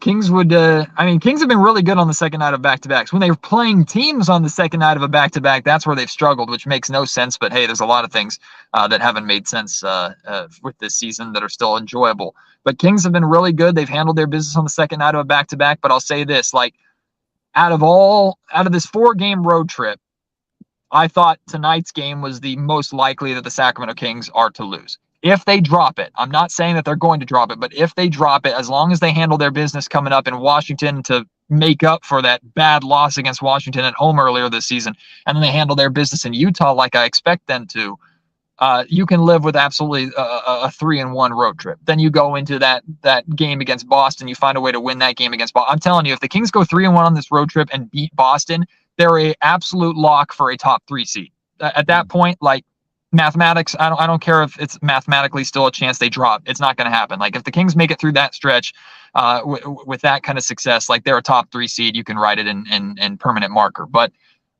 if they lose tonight, certainly not the end of the world. I would like to see more than anything tonight a team that looks a little more focused and does a better job taking care of the basketball, because there are far too many uncharacteristic, just sloppy, unnecessary turnovers. Many of them just being the Kings would get the rebound and try and almost like panic outlet, get the ball to a guard and just throw it to the Bulls. They did like 4 or 5 different times last night. So clean those up, look a little bit sharper. If they are sharp, they're going to have a chance to win this game tonight. Get to work, Matt. We appreciate you, man. Thanks for making time for us in your busy day. Little do you know, I'm just in like some parking lot somewhere in Sacramento. I'm faking you. Carl's Jr. bobblehead. That's what it is. Matt was the first to find out. Thanks, Matt. We appreciate you, man. Appreciate you, big dog. See ya. Bye, guys. Matt George, Locked On Kings, and of course, ABC 10, literally walking into work. We hope you'll be walking into Sky River Casino tomorrow. We'll be there probably around 11 o'clock. The show live at 12. We've got some surprises for you. David Patrick is going to be there. Coach David Patrick's going to be there. The Dope Ones is going to be there. We'll be celebrating his birthday. Kyle Madsen, the hottest free agent in radio, is going to come hang out with us for a while. I don't know if James is coming or not. We'll be talking Kings basketball. We'll be talking about a lot of things. Don't miss the start of the show. That's going to be pretty enjoyable. And don't go anywhere. We've got tournament action coming up next here on Sacramento Sports Leader, ESPN 1320. Go Kings, like the beam. Damn, Bill Simmons deserves an apology from me. That's crazy. The Jordan. Yeah. He said that a couple months ago, and I said, shut the hell up. He also wanted to trade Fox for Westbrook, too, so we'll call it even, Steven. Apology taken back. We're even now.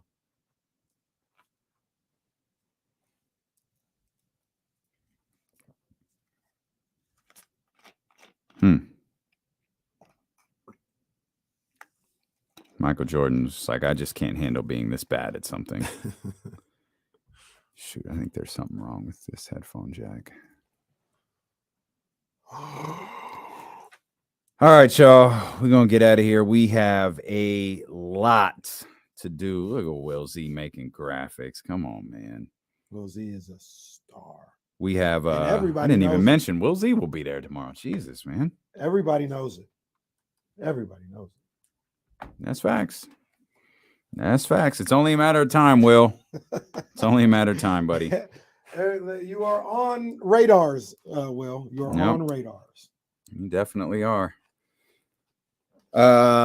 Appreciate you guys. Hit the thumbs up before you go. I think we're approaching 300. We could probably hit that before we hit end broadcast. We at try again. We are at 281. Oh yeah, we got 19 people that can hit the thumbs up real quick. Also, J Street Vibes available wherever you get podcasts from. Corners of the Culture available wherever you get podcasts from. It's available right here on the YouTube channel as well. We put the video version up for those who want to check that conversation out.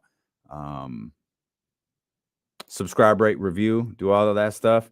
Can't wait to see as many of you as possible. And let's just all go squeeze the kale, I guess. Lord. Guess that's just where we're at. Appreciate you guys, man. We'll see you tomorrow.